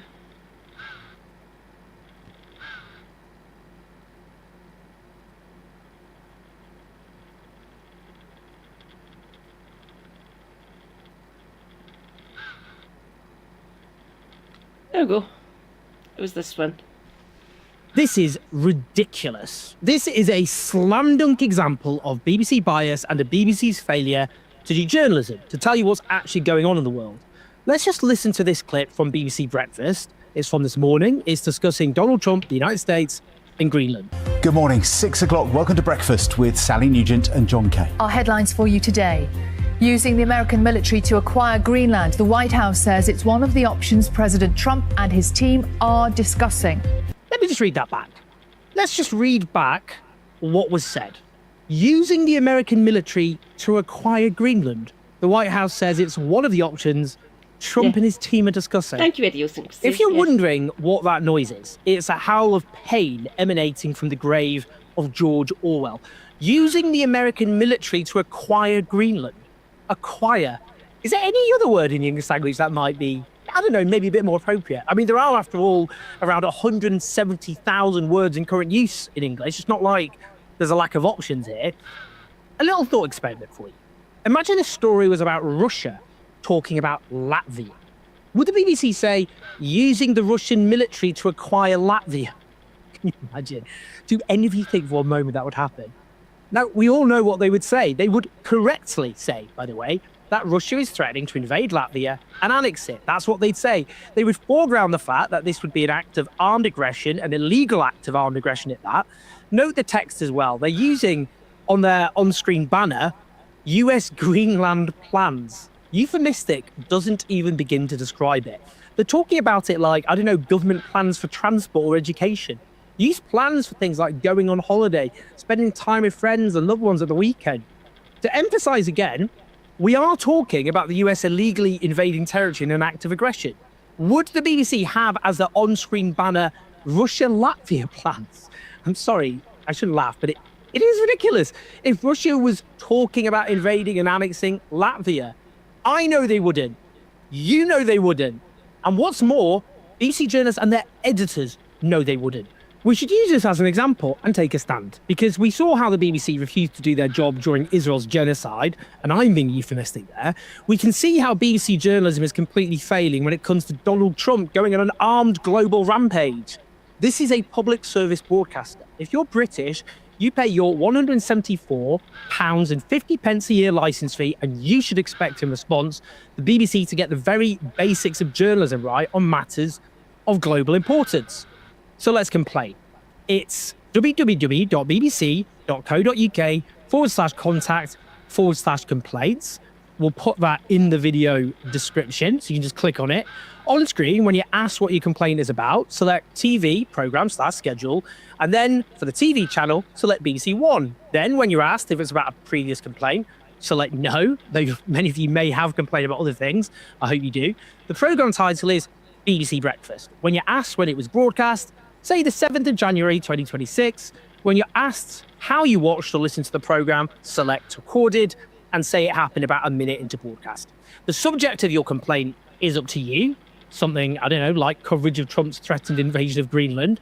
In the complaint itself, I'd quote the fact the presenter said, using the American military to acquire Greenland, and included the banner, US Greenland plans, when the BBC was talking about the US militarily invading and annexing Greenland in an act of aggression. Note, they would not say that if this was Russia. It might be worth preempting them and saying, it doesn't matter if wider context is talked about by guests or journalists elsewhere, it should be introduced and framed accurately, always. Now, the BBC are using this diaphragming across their coverage. Here is a BBC News article. US discussing options to acquire Greenland, including use of military. Say what says White House. Let's force them to explain themselves. That's what will happen with the complaint. They'll have to write a response. How are they going to defend themselves? What's their possible defense? What are they going to say?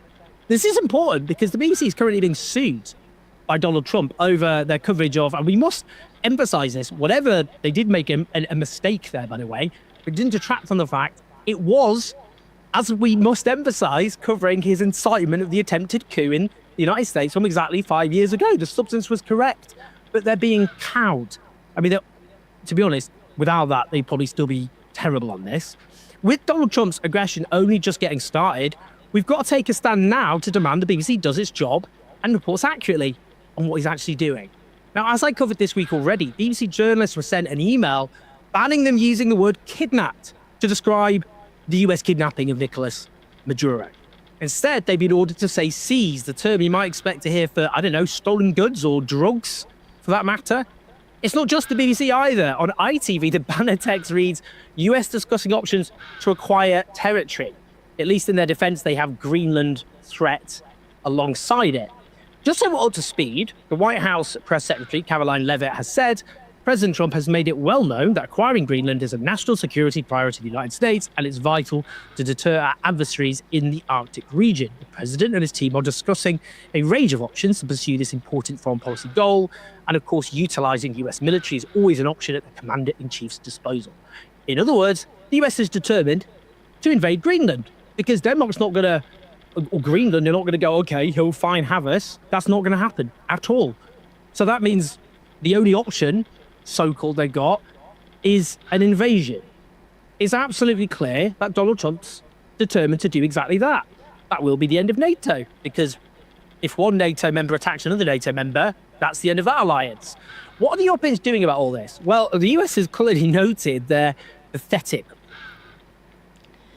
So what Owen was alighting to there is Article 5, which says attack on one is attack on all. So if they go through with that, other NATO nations, including us, go to the aid of the other NATO member who has been invaded. It doesn't matter if it's another NATO member that's doing the invading. So if they do that and invade, we're meant to go to Denmark and Greenland's defence against the Americans. So please remember that. So PSA, Article 5 is attack on one is attack on all. So the invading the sovereignty of a NATO ally. Can we see Starmer doing that? I am doubtful. Weak response, the Europeans, to the invasion of Venezuela, the attack on Venezuela, the kidnapping of the Venezuelan leader. They issued a statement clearly written in fear of Trump, declaring Arctic security remains a key priority for Europe, and it is critical for international and transatlantic security, adding security in the Arctic must therefore be achieved collectively in conjunction with NATO allies, including the United States, by upholding the principles of the UN Charter, including sovereignty, territorial integrity, and the inviolability of borders. These are universal principles, and we will not stop defending them. The United States is an essential part of this endeavor as a NATO ally, and through the defense agreement between the Kingdom of Denmark and the United States of 1951, Greenland belongs to its people. It is for Denmark and Greenland and them only to decide on matters concerning Denmark and Greenland. This is so weak. They can't even say that an infringement on Denmark and Greenland's sovereignty and territorial integrity would be unacceptable. Can't even say unacceptable. So what are they going to do when Trump invades? What they should all do is collectively impose sanctions on the United States. They're not going to do that. They're just going to wring their hands some more. Now, I want to hear some more voices from Greenland, given it is Greenland. Here's Tilly Martinusson. I know I've said that wrong. A former Greenland politician. Magnitude of what is happening, that the future of Greenland could decide the fate of NATO. We are aware, however, we are, I think, even in more disbelief than maybe the European countries are, that... Rejoice, comrades, sozzled snake. Hello there. Welcome in. How are you tonight, sozzled? I love their name. Nook. That U.S. is threatening its allies since World War II, where they were the heroes. I mean, every movie that ever came out of that country, America is the hero, and all of a sudden they're now the villain. We just can't believe They've that. always been the villain. Talk amongst each other, some are frightened. Most are so angry, I can't even tell you the choice language that they use on social media. Demagogue is probably one of the nicer words that they use about him. Treating us like prostitutes and something we can just take over. I would use stronger It's also some of language. the nicer words that have been used about The it. TOS prevents me. It's very disheartening that a country I have been to and been traveling to so many times for vacation, I think 13, 16 times. I love America. All of a sudden it's not our friend, but an opposing force. That is wild. How can we live in this world? Look, there's the looming threat of a US attack on Colombia, Mexico, Nicaragua, and Cuba, amongst others. We're going to keep covering all of this. Unlike the BBC, we'll tell the actual truth. Please like and subscribe. Leave your... My right knee is being a bitch. I'm struggling to bend it. It can weight bear a bit, but it's I need to step up in my strengthening. So there's the bands, the exercise bands that you've got. It's made a little bit difficult because I've got a fractured kneecap on my right knee. So I have to be careful, but I've still to try and strengthen it so it doesn't buckle as much. I have a knee support somewhere over there, just in front of me. So, other than that, I'm doing well. Thank you for asking, Sozzled.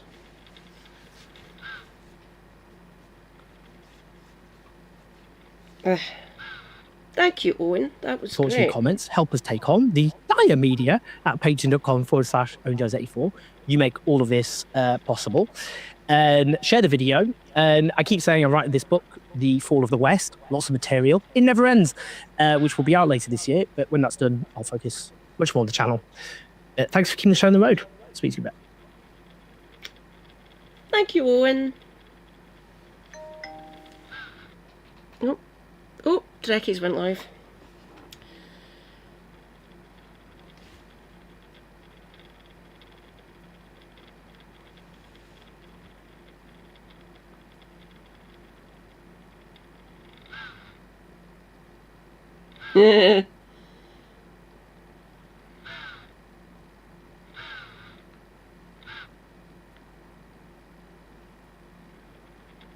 Oh, yeah, well, they live on the edge because the middle of it is basically just ice. It's geothermal. I can't remember if it's geothermal, but yeah, the majority of the settlements they live on the coast, the outer edge of Greenland.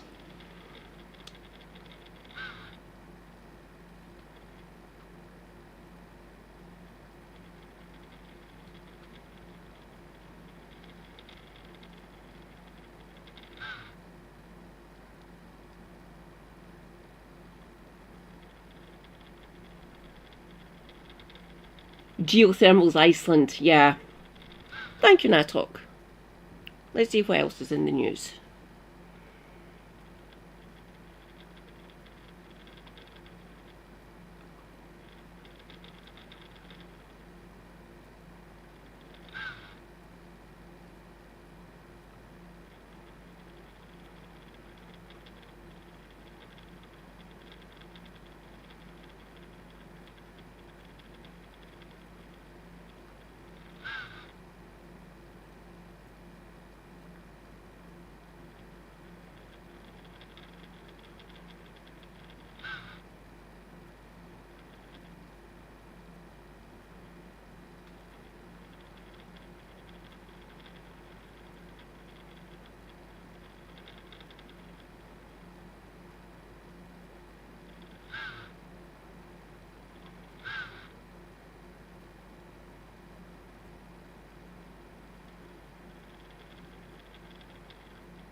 Hellscape?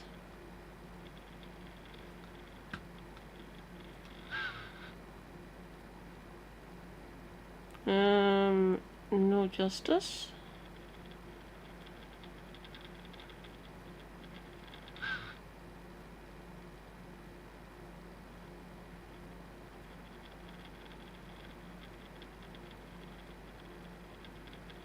There we go. This one. So Zach Polanski, I think a person we were both rather excited about, and I think still are excited about as leader of the Green Party. Hello there, Zach, if you're listening, mate. This is not a cancellation. Oh, it's always a pleasure to see you, Sozzled. Yes, you head off to bed. Stay hydrated. Self-care is good care. Take your meds if you need to take any. Stay based. Free Palestine. And tell Douglas Murray to piss off. Night-night. I'll catch you later. This is a discussion. This is a debate. One of the things I was very impressed with is he said he would never enter a pact with Keir Starmer. Fair point, because, the whole genocide thing and, various other terrible things about him. And so I sort of assumed that meant no pact with Labour. Yeah, this reporting from an interview with Polanski says the Greens could join a pact with Labour to stop Farage, but only if Starmer is replaced as leader. So I just sort of wanted to get your thoughts on that, I suppose. I mean, it's definitely closer towards the realpolitik. The kind of times we live in might necessitate, right? The question, of course, is what does getting rid of Keir Starmer as leader mean in practice? Yeah. Because there are loads of different things about what the Labour Party is now than what it was in 2020. And it's not just the policy, and it's not just the people at the top, insofar as people in Labour HQ get replaced when the new leadership comes in, people all the way up and down the chain of command, and indeed we've seen an exodus of hundreds of thousands of members. I think 200,000 members have left in the last 6 years. So the membership of the Labour Party is different, right? So is this actually just going to be replacing Starmer with somebody else from Labour together, right? Would it still just be the same vassal state, pro-Israel, pro-austerity, anti-socialist Labour Party that we've had for the last 5-6 years? Or does getting rid of Keir Starmer actually mean that a bunch of the MPs I think we all agree that we still quite like, or at least have respect for it, if we don't like the fact that they're a Labour MP, or the John McDonnells of this world, who are still sitting around there, or indeed all of the MPs who forced the government to U-turn on disability cuts. Because clearly, even the ones who were self-selected as being entirely whipped by Keir Starmer and co. were clearly not well selected enough, as they still rebelled and caused this big humiliation by saying they were going to vote down this piece of legislation, which wasn't in the interest of the party, right? If this is a party that's full of people who are solely focused on what the Politburo want, they wouldn't be happy to humiliate the government with regards to how that You're happened. correct, in the House Neil. of They're Commons both with exactly the the same disability now.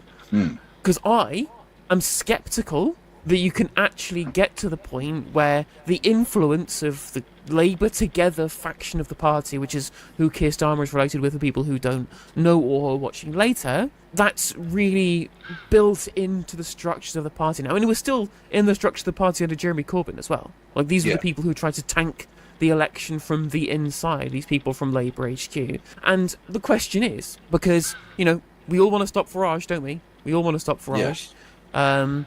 The question, of course, is, can you justify, even on a temporary basis, even on a utilitarian basis, creating even an allyship of convenience with people who have been able to toe the party line under Keir Starmer for so long?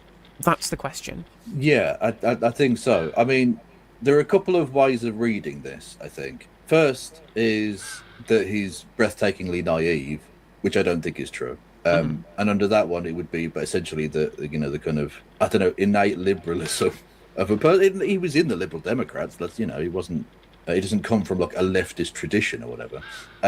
And seems to have forgotten that what happened to the Liberal Democrats when they jumped in bed with a far right government. Or a far right party that formed the coalition government, and should never be forgiven for that. And I don't think that's the case. I think what he's doing here is essentially kind of twofold piece of realpolitik, as you say. Firstly, he's holding out pressure on Starmer. Moranaka, a rather good individual. I read this as him trying to dodge reform enabler rhetoric. I can see that. I mostly agree with Moranaka there. Yeah.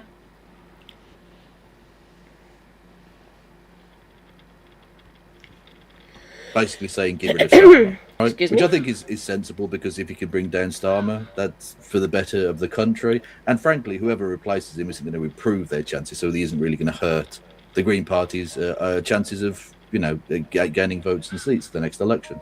And secondly, he's talking to disaffected Labour voters. He's trying to allay their fears that they're just some sort of wrecking party. A way of saying to Labour voters who hate Farage and hate Starmer, but aren't sure about the Greens, well, we're basically like the Labour Party that you loved, but with the policies of the Labour Party that you loved.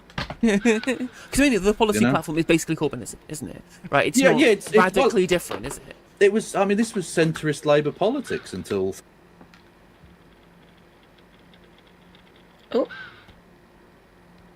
Thatcher. Yeah. This wasn't radical at all. This wasn't, seen as some insurgent leftist anything. This was really, really standard stuff. I mean, some of the economic stuff was the stuff that Tory economics was built around until the 1970s as well. It's like the existence of the business cycle and counter-cyclical stimulus. They just kind of stopped after 2010. Yeah, it's going back to the thing that actually made Britain the most prosperous it's ever been. Yeah, okay, let's go back to that. I don't mind that at all. And so he's essentially, like I say, holding out that sort of fig leaf to Labour voters, I think, and saying, I'm essentially the Labour Party you wanted the Labour Party to be. Yeah, the problem, of course, is that how much do we think in electoral terms, right? So if you're just purely thinking on grounds of what's the best electorally for the Greens, what we think is more likely here, that them saying we think that the hatred of the Labour Party is tied to Starmer as an individual, or his leadership team, as a group of people, the Politburo as I would call them, or is it now tied to the Labour Party more generally? Are we telling non-voters who we're trying to win, right, like the people who are disengaged from politics entirely, who we're offering a fig leaf to bring them into the voting fold and create a new universe of voters, as the Mamdani campaign described it when they were bringing in... Edward Sexby. I think by Starmer he does mean the whole Labour Together mob. Nice way to describe them. Don't get me wrong, I like the way that Helena describes it as well as the clique or the Politburo. It's quite fun. But yeah, the Labour Together mob.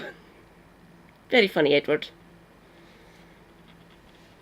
Non-primary voters to try and vote for Mamdani in the Democratic primary. If we're trying to do that, is any talk of an allyship with the Labour Party under any circumstances, is that damaging our credibility as an insurgent party, right? And another thing as well is that, do we think that at least part of this, if you look at the polling from YouGov, like 80% or something of Green Party supporters support the idea of a coalition government between the Green Party and the Labour Party as long as Zach Polanski is Prime Minister?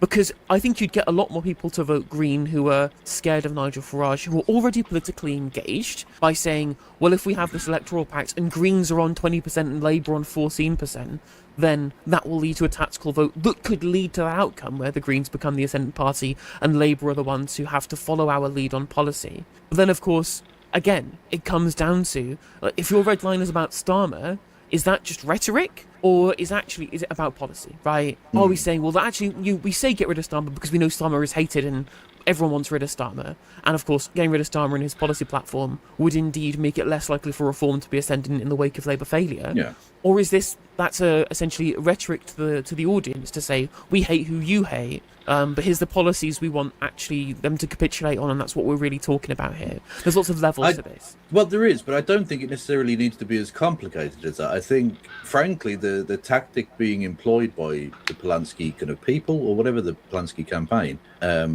is really quite simple, in that it's essentially trying to pull over the disaffected, really. And so this screams to me about how he's prepared to do something that might not necessarily be very popular, but for the betterment of the country, i.e. stopping Nigel Farage, even if he's not actually really prepared to jump into bed with Labour at all. But you signal that you would be, which, like, you can consider that to be slightly dishonest or disingenuous or whatever if you wanted to, but this is politics. This is just the way, unfortunately, that it goes. It's a world full of snakes. It's a nest of...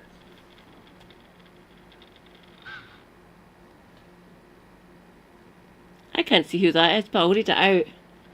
Angela Rayner was like a Soc Dem, but that was about as left-wing as the cabinet got. Whoever said that, well said, yes. Is that Rachel? Is that you, Rachel, that said that? But yeah, that's about as left as it got, and that's as close as they got to, like, leftist politics in the cabinet when she was Deputy Prime Minister. That it goes. It's a world full of snakes. It's a nest of vipers. And so essentially doing I'm going to say the word sensible, but don't overreact. I don't mean it in the fucking JOB sense. This is sensible politics. Not the politics of the sensibles, sensible politics. Actually just straightforward, relatively cost-free and potentially beneficial signalling. That's all this is. And so I was fine with it, but I understand that some people would feel uneasy because, again, this sort of screams of the Nick Clegg jumping into bed with the far right on the back of left-wing votes. You know, a lot of very left-wing people held their nose and voted for Nick Clegg's Liberal Democrats because they were anti-war, they were anti-tuition fees, they generally signalled a kind of middle road progressivism, and then jumped into bed with the most reactionary government we've ever had. And that's a really big point. Again, and another thing I think is worth pointing out here too, is that if the point here, which is perfectly reasonable if this was the case, would be to say, well, look, the biggest thing that's going to lead to Farage being Prime Minister is just Labour being shit because of Keir Starmer. Get rid of him so that the country doesn't fall to the dogs. And I'm like, well, all that does is make the Green Party less electable in the long term if the country is better, right? The Green Party feasts off the Labour failure. If anything, we don't want Starmer to be replaced. If anything, we really don't want Starmer to be replaced. We want him to be continuing as leader and to obliterate the Labour Party.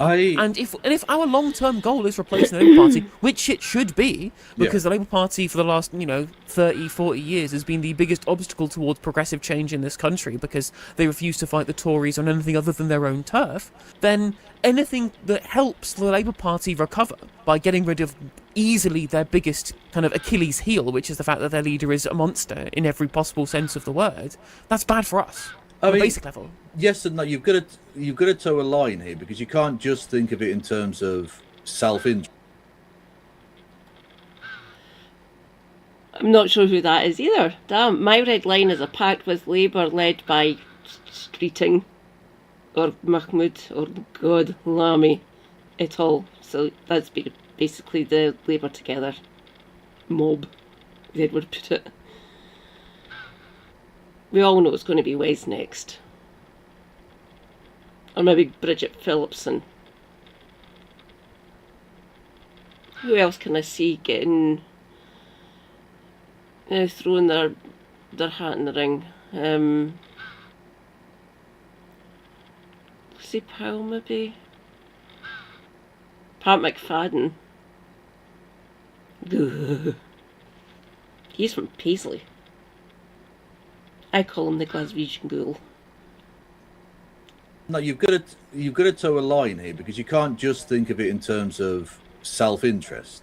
You've got to think of it in terms of what would A, be good for the country, and B, what the country wants. There are a lot of people who might think of voting for the Green Party who are desperately scared of Farage becoming Prime Minister. And so anything that would stop that would seem potentially worthwhile to them. And so just signalling that you might be getting involved with this would be good. And also, let's be honest, look, if Keir Starmer is there at the next election, which seems very unlikely, but if he is, Nigel Farage becomes Prime Minister. Yeah, I mean, that is kind of, I guess, the big problem here. It's really tough. It's really tough because, at the end of the day, on a moral level, I bounce off this hugely. I immediately bounce off this when you're essentially trying to tell me you should ally, right, to stop somebody whose policies are bad domestically with somebody who's with a party that's full of people who acquiesced at the very least to somebody who supported a genocide. Right? I completely understand that.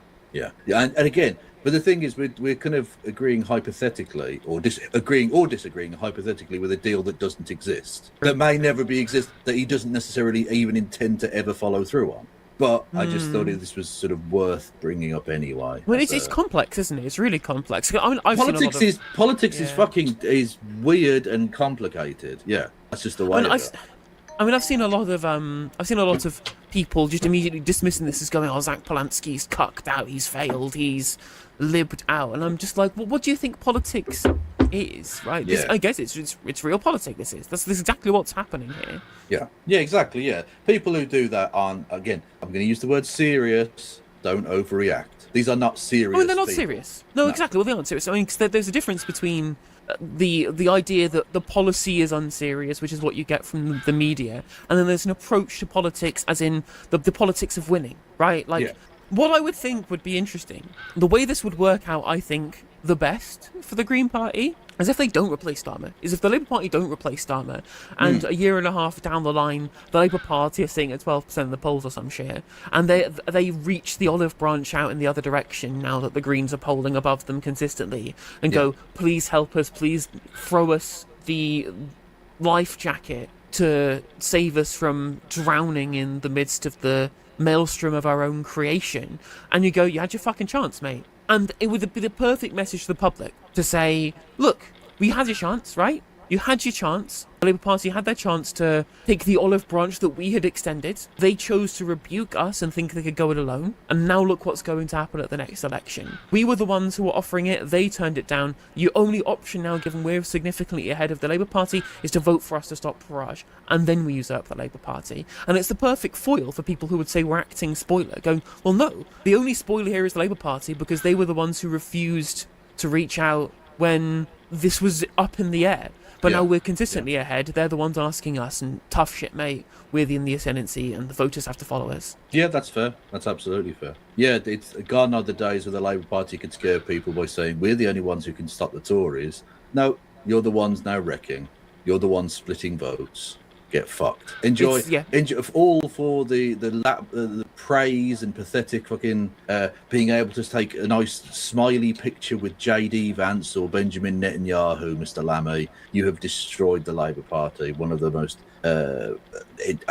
successful, intrinsically worthwhile progressive forces in British politics ever. Thank you. If it comes down to it, it's like no one can accuse the Green Party of being wreckers in 3 years' time, now that this has happened. But again, the problem is how many people will look at this and go, well, hang on a minute, like, we now hate the Labour Party, not just Keir Starmer, and why would we ever vote for a Green Party that even thought about allying with them? There's different layers of nuance here. I don't know what the correct answer is. I think there are more potentially disaffected Labour voters than there are people who are who would be offended by this or be put off voting by this. Like, even under Keir Starmer, they still got a reasonable percentage of the vote, far larger than the Green Party have ever gotten. So if we can pull 10% of those people away, you've done really well. That's, I think, the kind of mathematics of it, but yeah. Anyway. And if you enjoyed the video, make sure that you like and leave a comment. That helps the video out in the algorithm. If you subscribe and ring the bell, it'll let you know when I go live. I stream every day on YouTube and Twitch. You can also follow all of my socials down in the description. And if you want to support me in a more financial manner, there's a join button for membership to just 99p to be a member on YouTube, as well as a Patreon, and there's some merch there as well. And hopefully I'll catch you on the next video. Take care.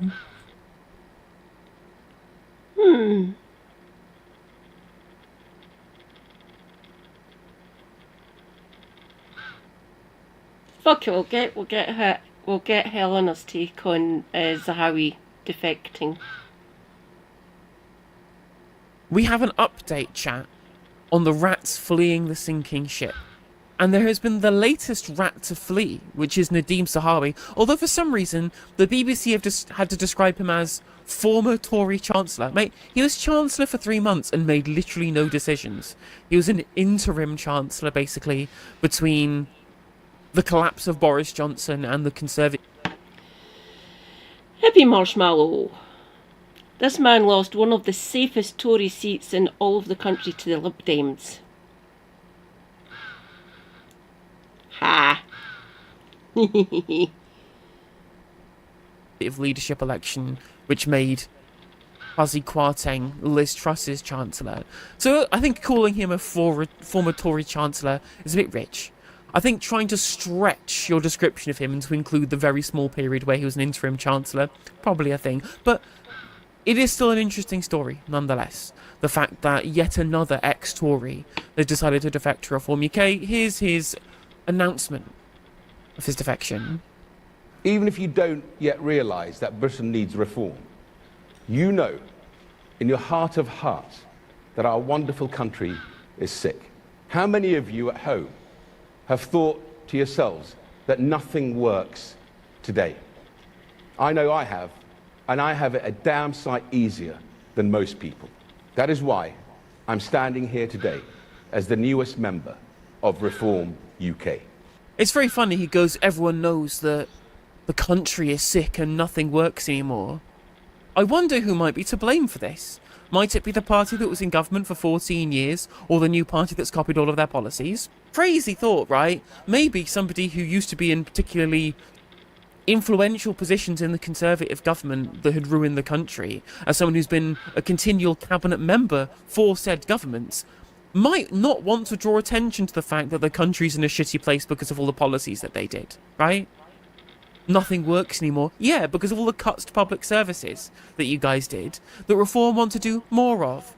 Yeah, like, turns out nothing does work, and it's exactly your ideology that's to blame, and indeed Reform's Thatcherite ideology that's to blame, but nevertheless. Again, like, he's trying to describe his joining of Reform UK as being part of a glorious revolution. What? Just rehashing the same Thatcherite policies we've had for the last 46 years, but slightly more racist, right? With a teal sticker slapped on the front?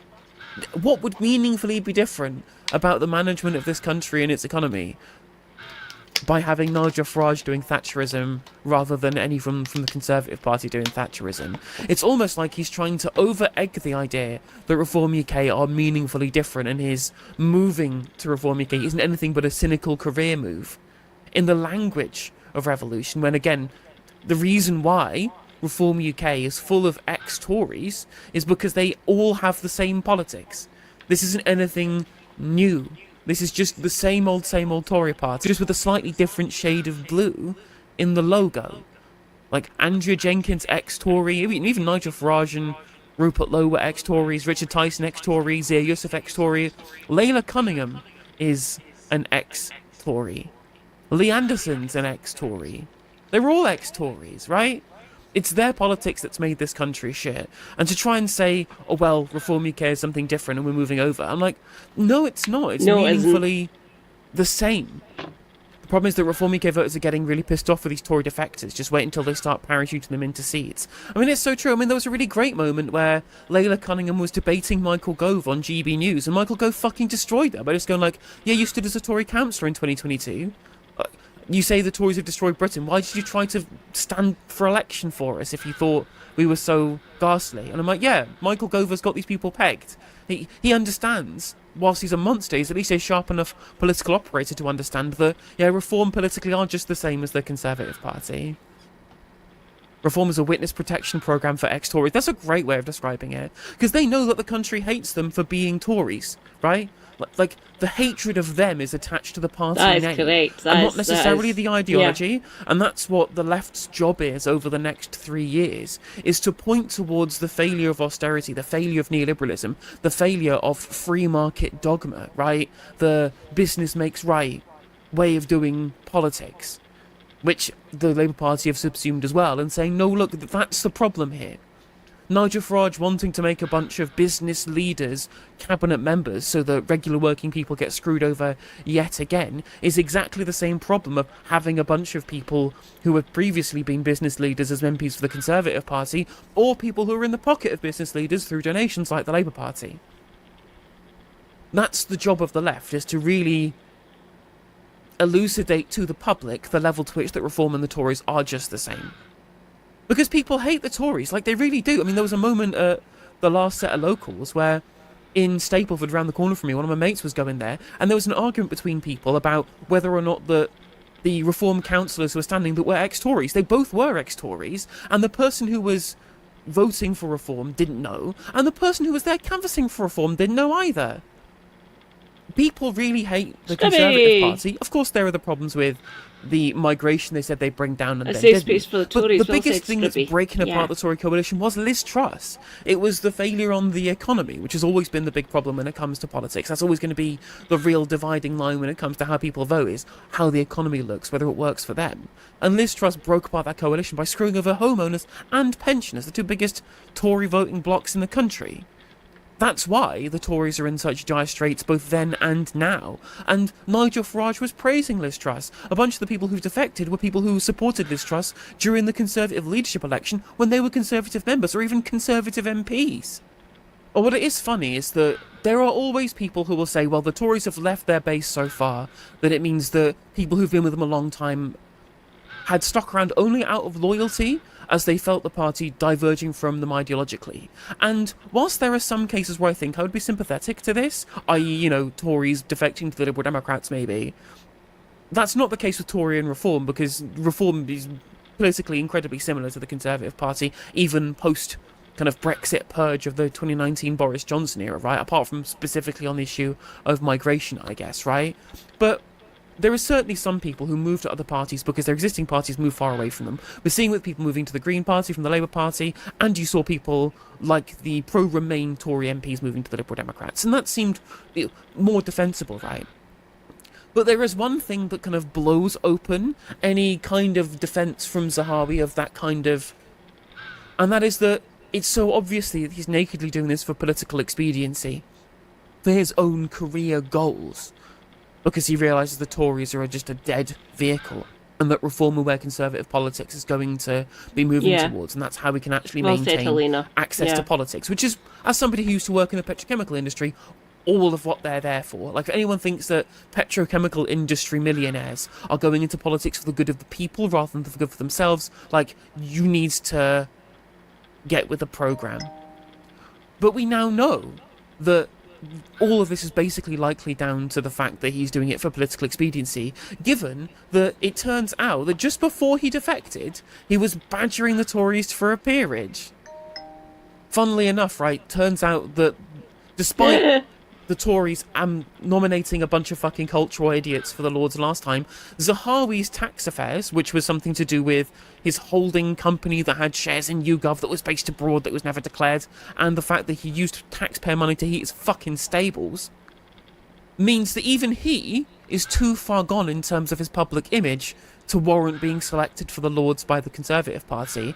And apparently it's him being so angry at not being nominated for a peerage, despite all of the other ne'er-do-wells who've been nominated, that's caused him to leave in a huff and go off and join Reform that's UK, why he went into which is politics. even funnier. Chancellors, all of them. Well, Do you think the Solly. Tory defections are a huge mistake for Reform because it goes against their populist image? Oh yeah, 100%. 100%, Oliver. I am absolutely of the opinion that every Tory that defects to Reform UK will bring down their salience with the public, right? The dissenting disruptors, as Maureen Common describes them, want to see political sea change. They want to see what Zahawi is pretending is a revolution. They want politics to be different. And all of the same people who've been part of the political uniparty for ages, right? The political uniparty that was one of the most hated Tory governments in British history, right? Seeing them be subsumed into Reform will make them less likely to vote Reform, 100%. The same would be true for the Greens. Like, there are a couple of MPs who can get away with accepting the Nadia Whittams of this world, or Clive Lewis potentially, but if Common or Garden Labour MPs start defecting to the Greens, we shouldn't accept them.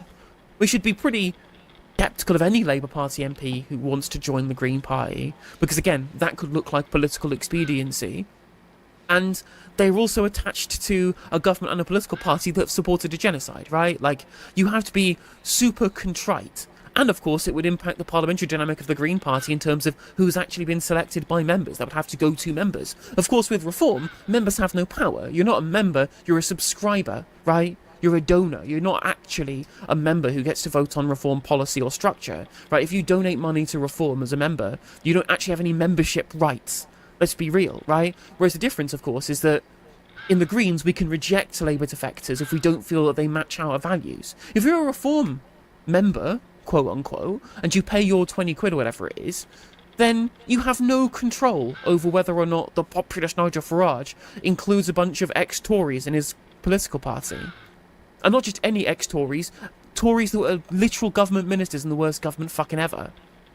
Because again, there is an argument if you're a political party to want political experience, at least somewhat, right? You'll accept a couple of defectors so that you have the experience of the inner workings of parliamentary democracy to be able to draw upon to ensure that you are a credible alternative, right? But when your entire party is just made up of people who've fled the sinking ship, it looks and is totally unserious and looks pretty deceptive to the public, to masquerade as a populist insurgent force when really you're just the establishment in a trench coat. And what's even better, right, what's even better than all of this is that it shows Nadeem Zahawi to be so devoid of principle. Oh look, who is this speaking in the chat? At Scribby, good afternoon, my lovely philosopher. Do you think there'll be more defections? I'm saying yes, just not sure who next. Because your girl is beast. We will watch this space, obviously, to see who defects next. And I'll say again, I don't want that as my Prime Minister. It is terrifying to me that they're basically waiting in the wings. Thanks, Labour. Doing amazingly for us with that waiting in the wings to be the next government. Because he had previously tweeted out that Nigel Farage was being racist and they would be frightened to live in a country run by Farage. So here's the tweet originally. I'm not British born, Mr. Farage. I am as British as you are. Your comments are offensive and racist. I will be frightened to live in a country run by you. Which is incredible, given this was before they extended the tweet length. Which is very, very funny to have this declaration of the offensive nature of UKIP, which, you know, he was right to say at the time, written in text speak. Makes it look extra unserious, right? A few years ago, you tweeted, I'm not British born, Mr. Nigel Farage. I am as British as you are. Your comments are offensive and racist. I would be frightened to live in a country run by you. Good on you for digging out a tweet from 11 years ago. But all I would say to you is, if I thought this man sitting next to me was in any way had an issue with people of my colour or my background who have come to this country, who have integrated, assimilated, proud of this country, worked hard for this country, paid millions of pounds in taxes in this country, invested in the country, I wouldn't be sitting next to him. And I think he wouldn't be sitting next to me either. Quite. I think that's an interesting response, right? And he talks about, well, the important part about me as a migrant to this country is that I'm a millionaire, is that I'm really rich and I've paid a lot in tax. And it just shows you the actual attitude that Farage has. And whilst he does have an issue with race, this certainly is my belief, what is important to him is money. It's his class interests. This guy is an agent of the bourgeois, and petrochemical billionaires with dodgy tax affairs are the exact kind of people that Nigel Farage will not have a problem with, regardless of their race, regardless of their ethnic background, right? Like, that's the actual point of inflection here, is over the class interests of Nadim Zahawi. And we've always told you that as agents of the bourgeois, reform will always try and divide by race, specifically so that you ignore the class disparity. And I think that's where a lot of the race baiting that comes from the right wing will be weaponized for. And I do think he does have an issue with race, he's kind of said it himself, but if we get distracted by the culture war, we'll forget about the class war, which is the reality of why he's so chummy with millionaire Zia Yusuf and millionaire Nadim Zahawi, but is not so friendly with all of the poor Muslims or the poor Iraqis that live in this country, or indeed the Iraqi asylum seekers, which he objected so much to during the 2010s. But Iraqi refugees, which is what Nadim Zahawi is, an Iraqi Kurd, with millions and millions of pounds from the petrochemical industry, oh, that's fine. Like, Nigel Farage's support for letting people migrate to this country is entirely based upon how rich they are. Like, rich people who want to come here, give them a golden passport. Refugees, not having that. Hey there, if you enjoyed the video, make sure that you like and leave a comment. That helps the video out in the algorithm. If you subscribe and ring the bell, it'll let you know when I go live. I stream every day on YouTube and Twitch. You can also follow all of my socials down in the description. And if you want to support me in a more financial manner, there's a join button for membership to just 99p to be a member on YouTube, as well as a Patreon, and there's some merch there as well. And hopefully I'll catch you on the next video. Take care. Okay, I'm feeling a little bit weary. Let's see who we can go and raid. Dutch.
Let's go and say hi to Red, shall we?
Stay hydrated. Self-care is good care. Take your meds if you need to take any. Stay based. Free Palestine. And I'll catch us all later on. Me chama de louco ou de delinquente, mas ao fogo que te deixe consciente. Toma hit.